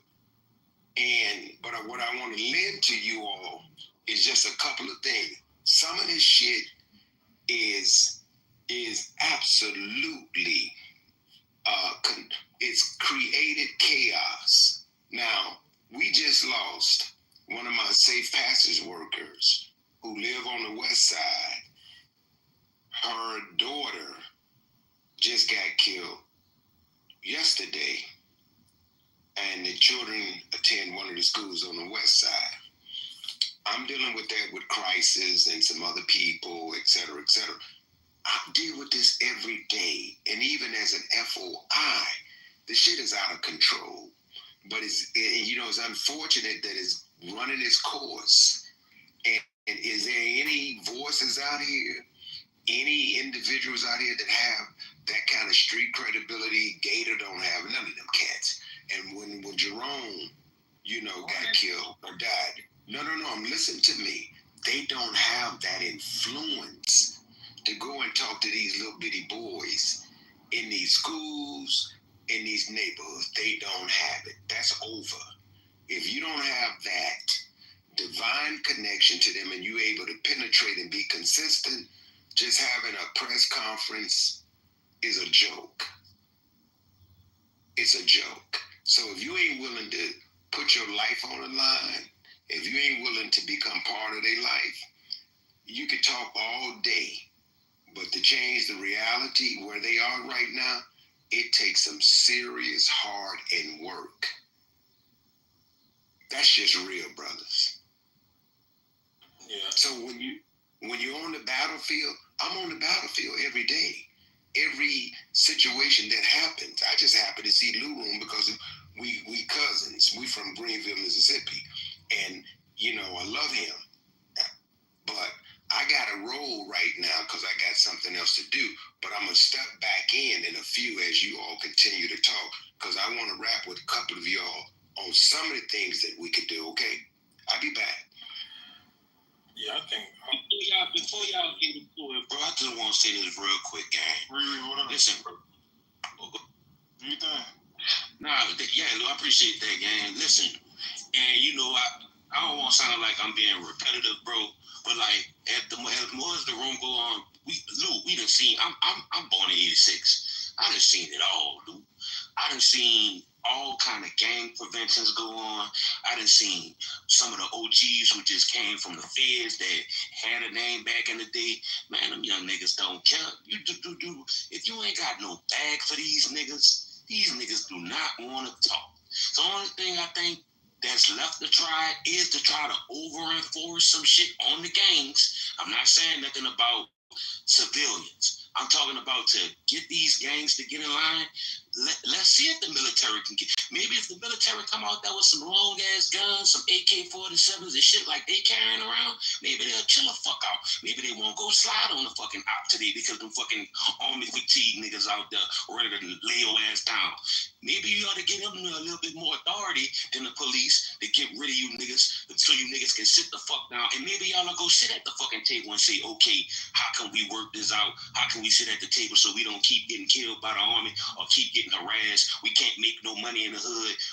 Look, maybe you gotta look. Gangs don't respect shit but violence. So maybe the army can lay down, or maybe the National Guard can lay down the violence enough to scare these niggas into being right in the community. And if they don't want to get right, Ship their ass to Panama Bay or whatever they call that shit. Ship their ass to Alligator Bay or whatever they call it. Get that. We don't need you anyway. If you can't be corralled by the fucking army or the National Guard, you's a fucking heathen. Get them the fuck out of here. That's all I'm saying. All right, put a 1 in the chat if y'all agree, man. Put a 2 in the chat if y'all disagree. Yeah, we also gonna have to breed our way out of this shit. Like responsible men are gonna have to step up and breed ourselves out of this shit with real morals and values. I agree. But look, a lot of these niggas think that they personal issues with another man, because a lot of this shit don't be about no money. A lot of this shit just be personal and just a stupid cycle. A lot of them niggas think that issue with they quote unquote op is bigger than the whole black community and the community that they home in. Like they think that shit bigger than a child getting shot. Like I seen some shit where niggas was shooting up a funeral. Niggas' grandmoms was there, kids was there. Niggas. No, how do you breed yourself out of Target? How do you breed yourself out? I just didn't understand what he was saying. How do you breed yourself out? No, I know what I meant. Hold on, let me answer. I don't get. You gonna answer? I can answer. Go ahead, ask the question. I can. Yeah, I've never heard of that. Is he talking about black people breeding ourselves out of existence? No, or you breed ourselves out of a problem? Calm down. No, it's not that complicated. It's again with other races. No. I'm just saying that black. We think Trump's bad. Wait till Vance gets in there. All hell's gonna. Well, here's the question: is how you're gonna have to have a Democrat that's gonna run, that's gonna say, "I'm here to build the government back up to where it was before. I'm here to spend more of your money. I'm here to get all these NGOs and all this stuff, all these expenses that we had before. I'm here to spend your money maliciously. I'm here to open these borders. I'm here to make sure that these Democrat-run cities are dangerous like they were before." How do you run to the opposite of Donald Trump? And I'm being serious. It's like, this is a counter-revolution. This is Trump's counter-revolution. How do you put all this stuff back? How do you run on a platform of putting this all back together and it's actually a winning platform? Oh, I'm feeling a dick up Trump's ass vibes in here. I might just have to settle down, sit back for a minute. Because here's the deal. The reality is that Trump is trying to vastly expand the chief executive rights, ability to do everything, okay? And all of these little toll gates are getting pushed through by him. All these fences are getting pushed over by him, are going to be easily usable from the other direction at the same time. Anything that the Republicans do to try to buck the norm is just going to be taken advantage of by the other side when they get the opportunity. It just goes back and forth. I mean, you're old enough to know that, Matt. It goes back and forth every 4 or 8 years. So, right. So when you're saying how are we going to undo all these things, because they'll have and it'll be easier to do. It'll all be executive actions like he's doing. But they just ignore Congress. And the Democrats will do the same thing. Although Democrats are not that good at playing like non-establishment. So it might be hard because if they try to play by the rules, establishment rules, then they're going to lose. They need to get dirty if they want to win, unfortunately. So he set a precedent for dirtiness, which I'm not a big fan of, but I guess he gets what he wants. So that's what it is. Menso, welcome. Did you want to speak? I would like to hear more actually. I just joined, so I'm not aware what they are talking about. No problem. It's ladies' night room. So let's talk about Trump's attractive cankles and how the ladies love them. Does he have cankles? I never saw him. Dude, they're talking about him because he's so swollen in the ankle area. He has some vascular issues going on. That's why his hand is always painted over because it's bruising. But his ankles are swollen as shit. They were talking about it at the last meeting. Hey, Mike, Joe B is incapable of this. I'm hearing her saying anything negative about Trump. That she can't. I don't know how she missed the cankle. But do her eyes see the cankles? If she just look for them. No, she can't. She don't know. She can't do it. She won't see them. She can't perceive them at all. Or the horrible makeup on his hand where it's just painted on there, and it's like, oh, it's so obvious they're covering up like some serious vascular issues. Some big veins sticking out his head. No, she can't see that. You know, I could mention Biden dying of cancer if we're gonna talk about like leaders who are sick. Oh no, I think we can hold both sides equally responsible for trying to hide things. I'm not disavowing Biden at all. I mean, I'm not saying that Biden wasn't a cover-up. I'm saying there's a cover-up happening on both sides to an extent. So if we can admit that, then I'm good to go. But if we say that, I mean, Biden's well known. Everybody admits it. But Trump is apparently repeating the same mistakes we made with Biden to some extent. How extensive? Hold on. Medical issues are different than mental failings, too. Well, there's also indicators of mental failings, depending on who is looking into it. I don't know where serendipity is. Kristen, do you know? She and MG and I were planning a room in the hallway.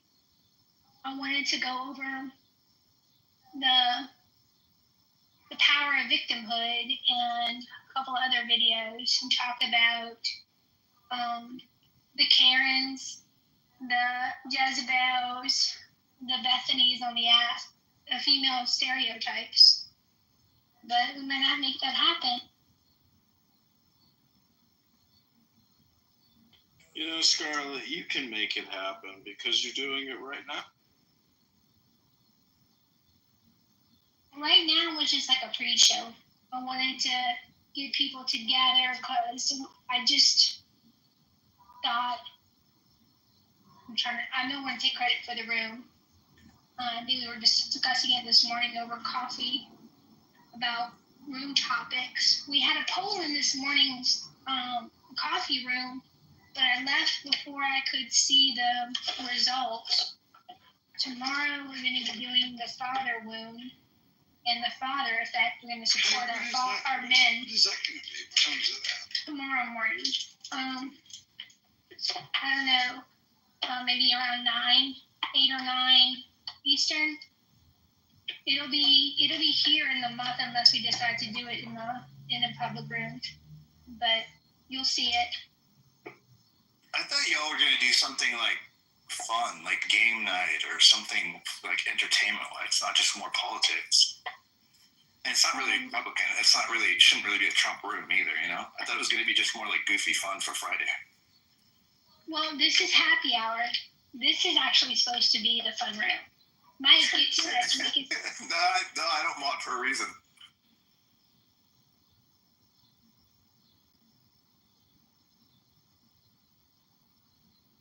We could do the yes/no game.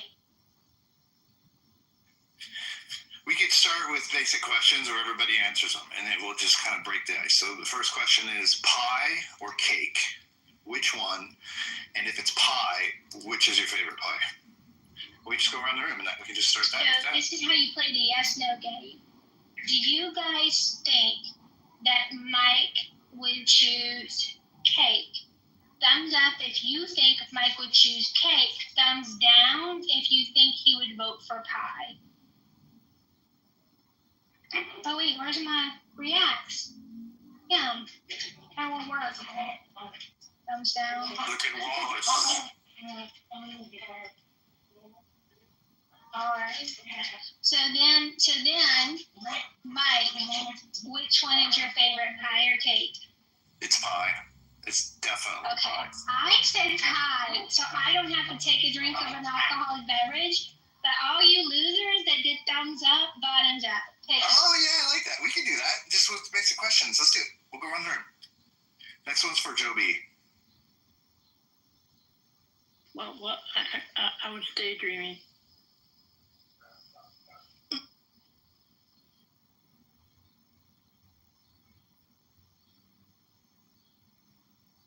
I like pie. I hate cake.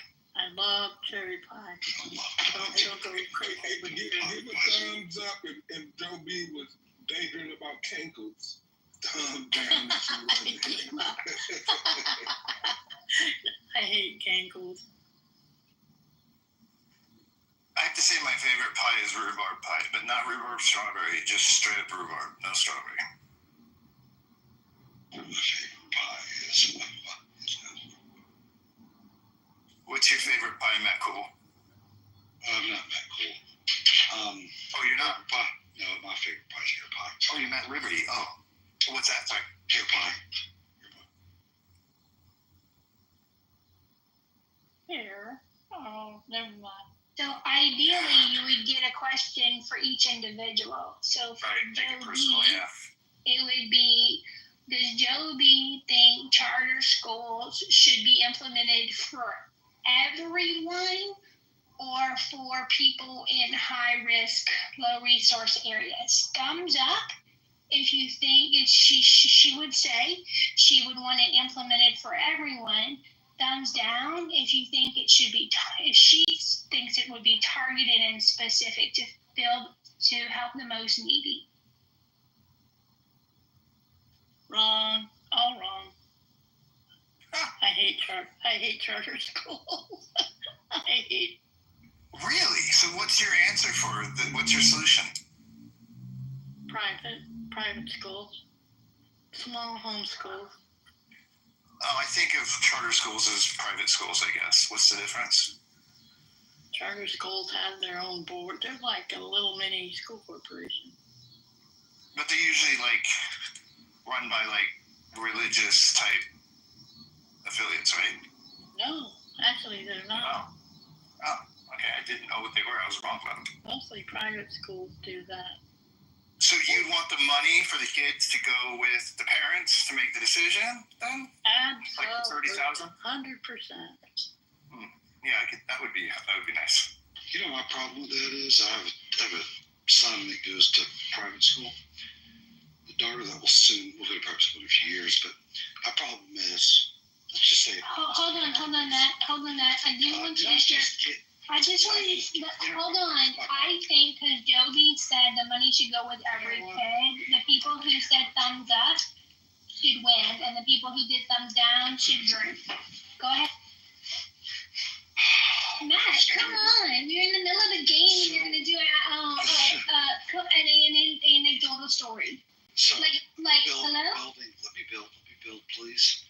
So anyways, to say $20,000 a year, well, in Texas now, you can get a $10,000 voucher to be applied towards private school. Problem is, everybody's going to get it, but most importantly, I guarantee you the $20,000 a year private school my son goes to will be $30,000 a year within the next 3 years. Going on you. Yep. That's why I don't want private. I don't like the vouchers, because all it's going to do, anytime government gets involved, it increases the price of shit. Government's only involved if you let them. It's a local corporation decision. Hey, go run for school board, Matt. Matt, I will say, at its core, though, what she's suggesting is that if each kid costs $30,000 anyway, the money's going to go to the parents instead of the local government to do the education for that kid. And so, in theory, that is kind of doing what you want. It's getting it away from the government, even if they have to go back and spend it. Yeah, and I agree. I think that, look, Cypher ISD is where I live. So in Cypher, it costs like $40,000 a year to send the kid to school in Cypher. Well, I think I should be able to pay me that $40,000, where I can teach my kid at home, or I can take that $40,000 and take it to a private school of my choice. Yeah, the problem is the government will start sending out like fucking bullshit requests to encourage us to buy elementary school student loans so that they can make money off the elementary school kids for the whole fucking lives and get them started in debt even earlier than usual. So they'll take advantage of it either way. Because what will happen is you'll get $30,000 for each kid. The schools will double in price. Most people won't be able to pay that. The public school says public and it says free using quotes. No, I'm just saying, because let's say it costs $40,000 a year to go to school in Cypher. If you take the expense of having the school district, you divide it by how many kids, this comes out to about $40,000. Therefore, I should be able to take that $40,000 and I should be able to either spend that money by not working and being at home, or take that $40,000 and take him to a private school, Jesus, they both don't get the $40,000 because it's going to the public school anyways. Should be a freedom of choice. Yeah, I'd vote for that because the reason I'd vote for it is because I have 2 kids that just graduated high school and they're going into college now, and I saw their high school experience, and it was not nearly as good as mine was. So it's horrible. It's horrible. And so because they're doing a horrible job, I don't think they should be in charge of it. Yeah. That's right. It's terrible. I graduated high school in '93. In the high school experience today, education-wise, compared to in the early 90s, late 80s, is catastrophically different. I might have a 19-year-old that's now at a tech school, but I never saw him bring one project home, never saw him type one paper at home, never saw him study at home. He's a BC student, but my point is he never brought anything up. Nothing science fair project. Maybe that's why he's a BC student. You had to. I was a BC student. And why wouldn't he bring his work home and do any studying at home? Because it's a failure of parental supervision. Because guess what? No. Because guess what? The school district's philosophy is you don't assign work where they have to take it home. You do the hardest job you possibly can to get them to do the schoolwork in school, because everybody has a fair. It's a fair opportunity. No one has equal access to what they have at home. Whether it's all right, whoever shares an anecdotal story has to come up with the next person in question. Go, Matt. Okay, but you have to start that rule after me because I want to go after Matt really fast. Okay, so to wrap it up is that they don't assign homework at Cypher. Cypher's a huge school district here. That's a fact. They don't assign homework. Now, I did the same thing at A&M. I did anecdotal. Fuck. Gotta keep going. So while he's on mute, let me say one thing, because I come from a kind of different angle of why I don't think why I think it's too easy. I have twins, and they both graduated with like 4.4 grade point average, and the other one had a 4.2 grade point average. And out of 600 kids in their graduating class, 280 of them had 4.0 and above. That means it's too fucking easy. And they'll justify it by saying, well, they're in advanced courses, so they can earn more than 4.0. No, they should be in advanced courses. They shouldn't earn more for being in advanced courses. Advanced courses there because the other one's too easy for them. So if their hard is different than somebody else's hard, they shouldn't get more credit just for being in their hard slot. Just hard. Just for being hard. So the reality is that the state of Georgia, if you get above a 3.6, you have free college, which is amazing. It's actually above 3.4, I think, which is amazing. It's covered by our lottery. So that's really helpful since I have twins and they're going to college at the same time. That's super helpful. But the reality is that there's so many kids that qualify for this thing, and that's not necessarily a bad thing. But when it comes to like UGA, where everybody wants to go, it's impossible to get in. Their average acceptance rate required a 4.6 and a 1400 SAT for freshmen this year. So they've made University of Georgia into this like college for absolute elite grade students because it's free for everybody, for so many people, and everybody wants to go to UGA because that's the cool place to be. So it's kind of had weird consequences. Okay, so Scarlett, go ahead. Why don't you repeat to Matt here the next step?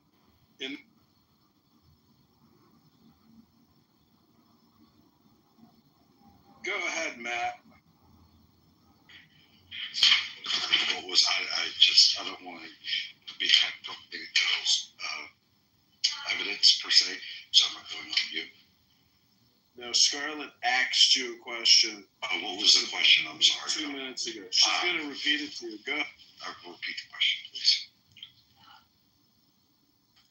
Okay, I got one for Matt. No, for Hakima, because he's next in line. Hakima, the question is, would you rather have a beer with JB or Roger Mayhem? And so thumb up for JB and thumb down for Roger.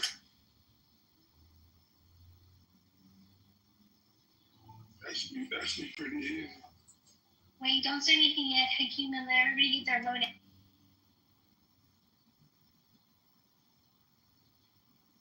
I don't drink beer. that was part of the game, Joby, or? I didn't lay out the question. If it was a thing of Wentworth on the rocks, I'd play. All right, maybe we put it in the chat too, because I don't know if the thumbs up, thumbs down is working like I had hoped it would. We used to have the individual reacts on our profiles. We'd have to do the sound. We'd have to do the sound emojis and pick different emojis for the different, like the sparkling stars for Mojo and the crickets for Jake. Yeah. Also, sorry, go ahead, Jim. No, sorry, John. My responses aren't working either. None of them. I was gonna say, if anybody also thinks or speculates That I'm point and I'm a stupid person. well, you can go into another room right now and listen to Point talking, so it'll help further eliminate any additional speculation. And I'm not point. All right, everybody, big stupid. Oh, MG says Point is Otis. Really? That's Otis's account? Okay, so I guess it isn't a gay white man pretending to be black. Turns out it's a gay black. No. Like, you have shared information that supports John's suspicion. There are rumors, though, that it is John. There are rumors that it's Otis. There is rumors that it's the character formerly known as Goat, who is now MAGA Miss. Yeah. So. Damn, it's Goat, isn't it? Well, Goat isn't a bad suggestion. I didn't put that together. It's not Goat, though. Yeah, I can't imagine Joe doing that. Well, it's not John Kitover. John Kitover's in this room talking to you through Mojo right now. Jesus. You're all a bunch of stupid dummies. All right. Can't figure this one out. Would you rather? My vote was if you'd rather have a beer with Mojo. Is that correct? Oh yeah, I wouldn't mind having a beer with JD, but Mojo. I think most people will pick Mojo. But yeah, I definitely. But it's Mojo. Even though I don't drink beer, but yeah. Jeez, what's the deal with all you stupid dummies not drinking any beer? We're high class. Well, try a Miller High Life sometime. Put some orange juice in it, drink it on the rocks, put a little cinnamon on top. You're gonna love it. It's called a Mojo Ladies Special. You're losing your point. I never had a point. I just came in here and I have a good time with you beautiful ladies, especially Scarlett. She's so beautiful. For so many years, I've been in love with this beautiful, strong, fierce lioness. God bless you, Scarlett. I love you. All right. Here's the next question. Scarlett, what gives you such strength and grace? And how do you keep it all together? I think this is funny. Did Scarlett have more strength or grace? Yeah. Come up for strength. It's really her dignity. She's got such wonderful dignity. Where did you get such powerful dignity from? All right. So the question on the table is, what does Scarlett have more of? Rank, stubbornness, and stupidity? Thumbs up. Belief in humanity and gullibility? Thumbs down.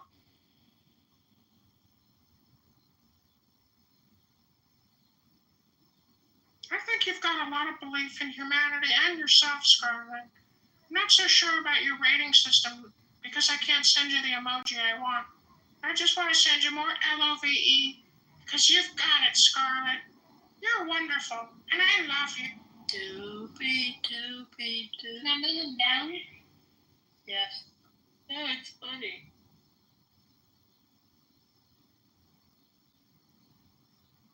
He left. I didn't leave. I'm right here, Joby. Oh, you blacked yourself out. You're being black now. I'm just saying, for many years and. Okay. So, what was the vote? I think it's more optimism and humanity and gullibility. So, drink if you think it's, I don't even remember the question, stubbornness or so well. Okay, Sid. This question is for Sid. Don't answer it, Sid, because people have to tell you what they think, yes or no, or whatever. So, Sid, is Sig's favorite weapon a Sig Sauer? Thumbs up for yes. Sparkles for yes, and crickets for no.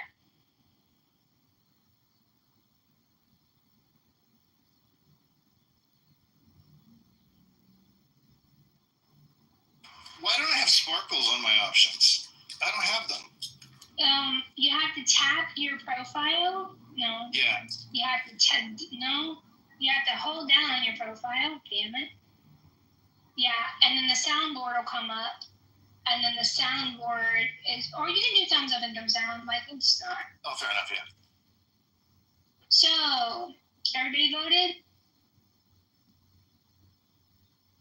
Sid, the mic is yours. All the people who said Sig Sauer was not your favorite gun of choice has to go. All the ones who said it was gets a free pass. Answer is yes. Sig Sauer is my firearm choice. Josh. Whoever said no, I don't know if I should be mad at you or feel bad for you. Shit. You are white or you are black? Me? You are not black. I'm If you were black, you would be not white. I'm red, white, blue. That's what I am.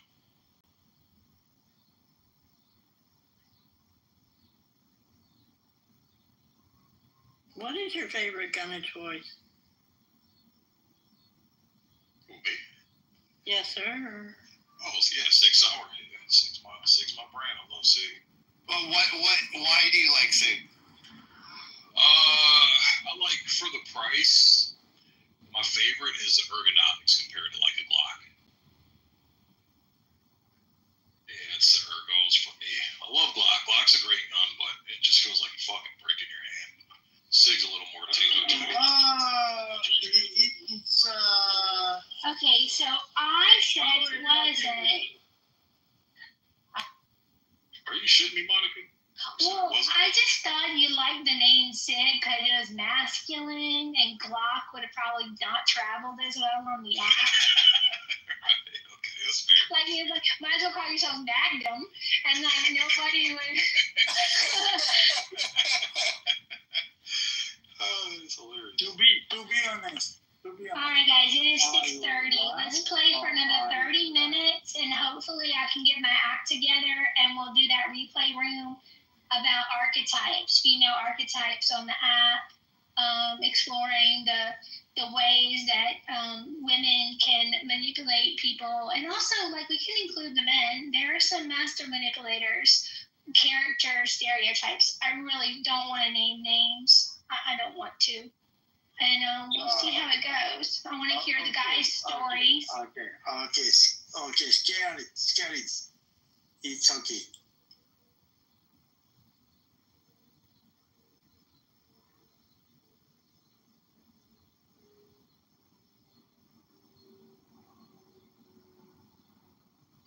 So, Scarlett, lay out the archetypes again so everybody can understand and go to your next room, please.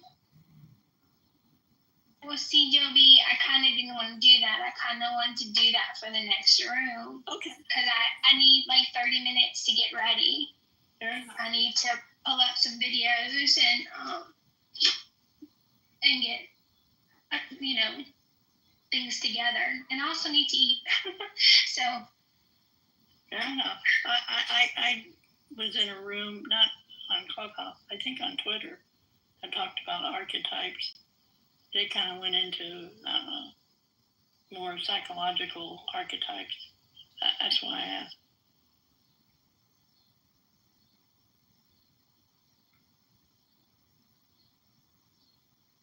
Well, pay us all in when you get there. We'll be here. Maybe. Some of us got it. Sig, do you want to do a question for anyone in the room? Doesn't have to be anyone on stage. As much as I would like to, Monica, I'm not by my phone Okay. right now, so I'll pass. That's okay. I have one for Jane. Would Jane say she tolerates conservatives more today than she did 2 years ago on the app? That's a spicy question for Jane, Scarlett. And Jane, you're welcome on stage, or you can reply in the chat when people take their votes. Scarlett, while she votes, I just want to point out that Donald Trump, in a new video, while he is talking about Washington, D.C.'s plunging crime rate, he's claiming that he's coming to Chicago next. So basically, Trump is going to start liberating American cities, one city at a time. How does that everybody make you feel? Donald Trump is going to plunge himself into the muff, one city at a time.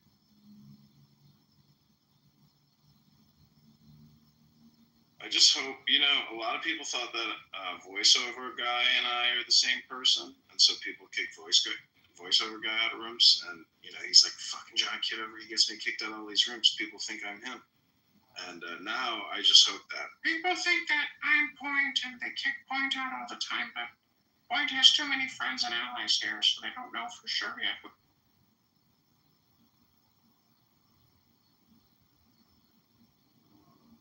if anybody ever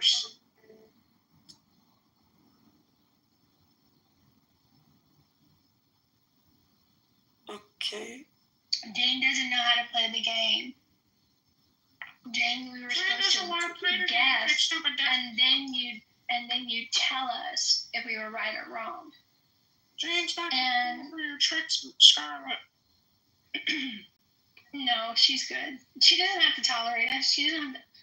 I'm not for everyone, you understand, and I'm okay with that. Did you name yourself Scarlet because of Scarlet the Witch from Avengers? No. No. Scarlet Letter, actually, I thought that was pretty funny. And, being branded on audio app for being evil. Okay, so Jane says no, she's not more tolerant of conservatives, although she is in a lot of rooms with conservatives lately, which makes me go, but I will honor your answer, ma'am. So everybody who said yes, drink. Everybody who said no, Jane is exactly how she was 2 years ago. She has a fierce dislike, disrespect, and distrust of conservatives, and she has not changed at all whatsoever in any measure, form, or fashion.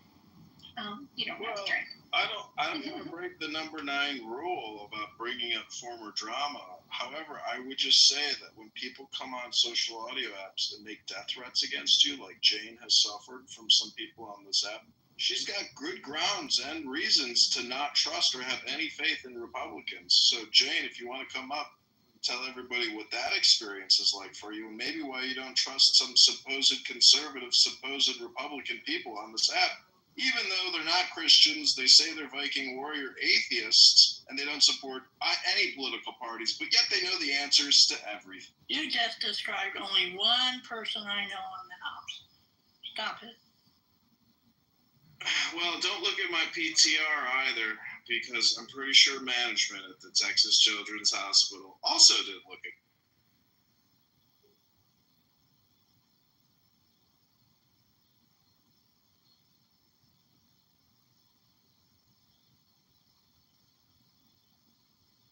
Like I said, one person. Well, if we want to change America, it takes one person at a time.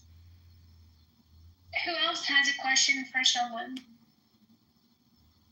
I got a question for Mike. Mike, why did you decide to donate to the campaign to elect candidate John Kitover? Slimy. Slimy, John.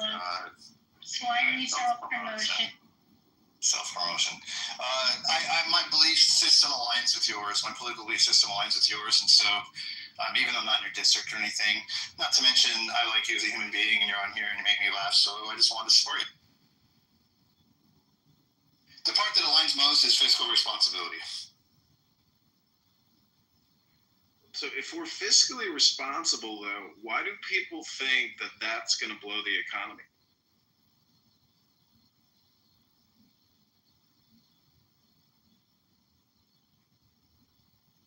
My bigger question is, why does MAGA think they're conservatives when they lack all fiscal responsibility?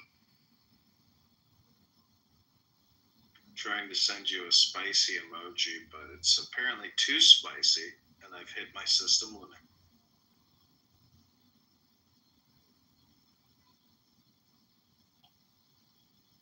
Yeah, I think we're hung up on this whole MAGA, rhino, descriptive thing. We're Republican or we're not when we go to the polls to vote. Oh, you better hope that's the case. But I can tell you right now, there's a hell of a lot of Republicans that are not real happy about the takeover of the party. There's a good percentage of people that were left hanging when he made it all about himself. And so to say that we're all Republicans now, it's a nice narrative since you just hijacked the party. But I would say that you gotta hope that you gotta hope the MAGAs can hold it down, keep JB going. Otherwise, maybe, I don't think so, but in an ideal world, the rest of the Republicans that actually never approved of Trump in the first place would quit being such giant pussies, and they would move in a different direction slightly. A little bit of what he has and a whole lot of what he doesn't have. Not the case in the Midwest. Definitely not in Michigan, Ohio, Indiana, Illinois, Kentucky. Not the case. I work and live here in politics. Not the case. Yeah, I know. For some reason, the blue-collar workers are beguiled by him, even though they're making less than they made 20 years ago for doing the same jobs. So I don't get it, but Okay, I agree. I said when we opened it up that we would mod all the females, and I already forgot. Hey, serendipity. You can unmod me. That's okay. I'm good. I mean, I appreciate it. I appreciate the mod too, but if it's a female thing, I'm good for that. Well, it was keeping with the ladies' night theme, that's all. Oh, yeah, I'll go down to the audience and come back up. Mike, you're fine. Yeah, I think You're fine too, Mike. Can I ask all the ladies to go around and tell us your go-to karaoke? I'll go first. Midnight After You're Wasted. It's really midnight after the Oasis.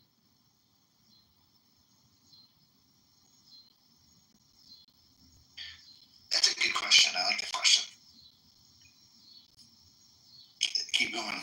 Everybody on stage answer the question. What's your go-to karaoke song? Cat Power, Sea of Love, or Watermelon by Gene and John Q. Wow, I don't know either one of those. Build Me Up, Buttercup. Mine is a Humpty Dance. Humpty Dance. You got that. You got that on your DC. Oh yeah, I got that. Because I was like, part where he goes, look at me, I'm skinny, and never stop me from getting busy. I'm a freak, and I'm skinny, so it worked. Just kept with it. That would have been my last guess for you, Mike.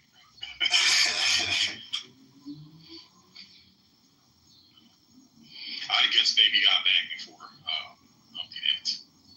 Oh, if I was going to do that, because I am from Seattle, and I am that era, I would have done old Sir Mix-a-Lot, like My Posse's on Broadway, if I was going to do Posse's on Broadway.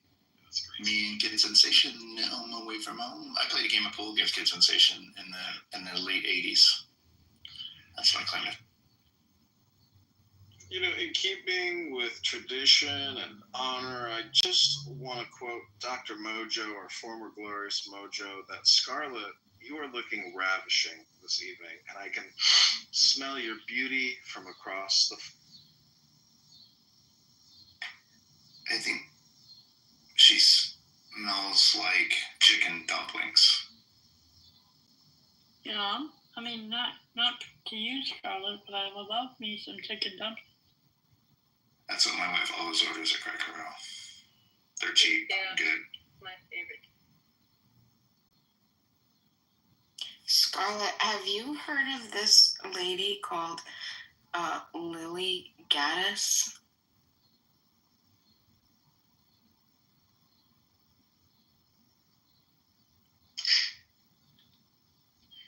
Has anyone heard of her? Lady Gaddis? Lily, I think it is. No. Yeah, she's just a grifter. She's pathetic. Okay, yeah, so, no. I do not look her up. She's like the female Nick Fuentes. I was introduced to her because I was watching a Jesse Lee Peterson interview, and oh my God, it's painful. She, like a year ago, she went viral because she was making some stupid video while she was cooking, and she casually dropped the N-bomb, like with an A. So she went viral. Alexander, mute your mic. And then all of a sudden she went, so she was going on these X Spaces, and then she was meeting like Myron Gaines, all of the big JQ people, like the Jewish question people, and they all like red pilled her. And so now she's like a full on fucking, Nazi. I don't know how much of it's a grift. Are you projecting, PP? I'm not. No, it's definitely accurate. She's definitely full Nazi. Like, if you watch this video, I'm just like, why is Jesse Lee? I mean, I don't know, whatever, dude, whatever. But sometimes I think Pepe is just projecting. I think whenever Pepe comes in a room and starts talking about neo-Nazis, that's just what's underneath his covers. I was in the rooms with. You're just projecting people. Amazing. I was in the rooms on X where it was happening, so I remember. Well, thanks for. Unfortunately, you're violating the rule number 9 of the room. You can't bring in drama from other rooms. So stop it. All right, John. John, we were having a pleasant discussion. We were until we started talking about Nazis. Like you always. No, we rally, John. Rally.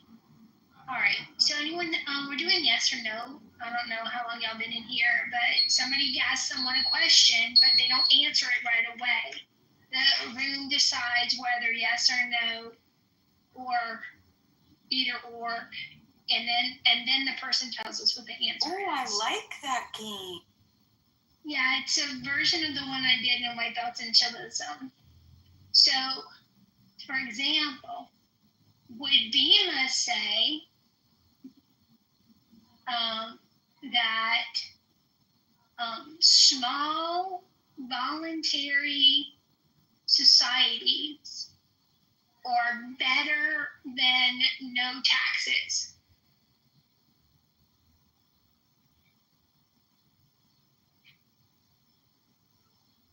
So no taxes, which means a taxless society versus small societies. Aren't they kind of the same thing? Yeah, what's the difference? I'm trying to differentiate those two. All right, damn it. Someone else come up with the question because I froze. Voluntary society is there's no centralized authority, so there wouldn't be there's no taxation. It would just be voluntary associations and contract. It'd be like what libertarians want. So how would the libraries get built and the roads paved, Bima? Oh, that's a great question. Voluntarists are actually very loving and giving. So do you think people would volunteer to lay down asphalt? No, do we want Bima to answer a better question, or do we want someone else to think of a better question to ask someone else? Because I feel like Bima's been cheated by my Mike asked a good question about laying asphalt. People aren't going to lay asphalt for free, because I just saw some asphalt get laid the other day, and it's hard work in the sun. So who the hell is going to do that for free? I have a question for Pepe. Pepe, do you believe? No, I can't do that to you. Would Pepe grow a garden? Yes or? if he's hungry, yes. So I answer with an emoji. Well, hold on. We have to guess what you would say first. And my answer would be only if he had to. So I have to figure out, is that a yes or a no? I would say no. That Peppy would not grow a garden. He not. So Yeah, I'm gonna say their no. guesses, their guesses on stage or in chat. You can do thumbs up, thumbs down. I can't get Nye on stage. There we go. Or you can do emojis in the chat. My mind says no, he wouldn't. It's not him. But my heart says that he does have a deeper connectivity and love for organic food and sustainability. That's projection, Bima. Pepe creates gardens of hate speech. I hate to break the bad news to everybody. He's not going to grow a garden unless there's I hate have speech. faith, Mojo. It'll be my white power garden, I guess. I don't know. See, I just told you. No. I just told you guys. Wait, hold on. So a white power garden, no carrots, no green beans, only white food. You're gonna die of what? But peanut squash? What's the only white squash? Well, the white power That's not garden magic would be of to fuel the white race, and so yes, I would make a garden. Amazing. What are you going to do? Sprinkle bronzer all over it? Because you look like you use some kind of fake tan or something. Well, if you eat enough carrots, you do turn orange. Actually, believe it or not, it's a real. But you are a frog. Everybody thought you were a frog. We just confirmed it. But I thought, let me ask you a question, Pepe. What's long, smells like bacon? And, what's long, green, and smells like bacon? Your gangrene dick. I don't fucking know. Are you projecting? I was going to say Kermit the Frog's dick. But how did you know? You must be projecting. Hold on, I got a question for Sig. Does Sig have more than 15 guns? Yes or no? Yes. Yes, I say yes. Those we don't have to do emojis. We can just say what we think. Just come off mic and say. The audience can do emojis, but up here we can just say.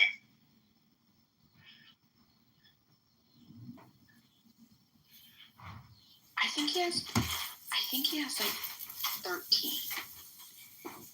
I think he has 25. Y'all, I really need people to take a moment of silence or prayers or whatever way you have to express condolences and well wishes to someone.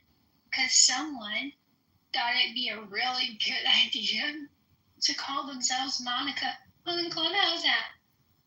Guess they didn't hear. So, you can. And good luck to you, because I don't think you're going to enjoy the Monica experience as much as, I'll accept the flowers if you need me to, but, right? All right. I feel like Sig has a very selective, high quality taste, and I feel like he doesn't keep guns that he's not going to use. So I think 13. I feel 13. Sig, we got it. All right. 1, 2, 3, 4, 5, 6, 7, 8, 9, 10, 11, 12, 13, 14, 15, 16, 17, 22. I got 22. Oh my God! Oh, that would have been a great question. Oh man, missed opportunity. Do you think Sig Sauer has less than 25 guns or more than 25 guns? Doggone it. Yeah, I just sold one last month too. So what is your most expensive gun? My most expensive gun is my battle rifle. My actually shit. It's a fan rifle. It's probably got about total with the gun, accessories, and barrel, aftermarket shit. I probably got about $5 to $6 grand into that gun. Holy shit! What kind is it? It is a Radical Arms AR-15, but I've got a fun trigger installed in it. I've got a 20-inch stainless steel barrel. I've got an aftermarket gas system, butt stock,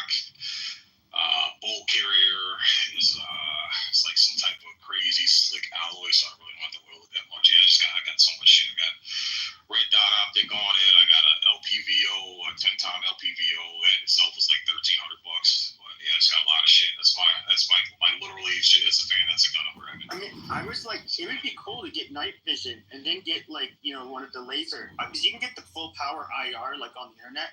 Yeah. But then I'm like looking at it, and it's just like, oh, nods are like $15,000. Oh yeah, they're expensive, bro. You get a good set, it's gonna set you back 15, 20 G's.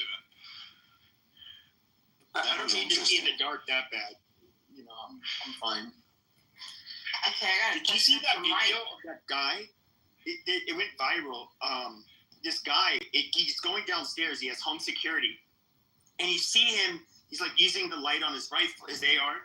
Then it looks like he's in the kitchen area, and all of a sudden something's charging him, and he fires off a bunch of shots rapidly. Have you seen that video? No, I haven't seen it. It's crazy. Guys breaking into What was it? What No, it was was charged? it was a fucking black bear that charged him. So he had no choice. It broke into his house and then charged him in his kitchen. You can't, you have to shoot it, obviously.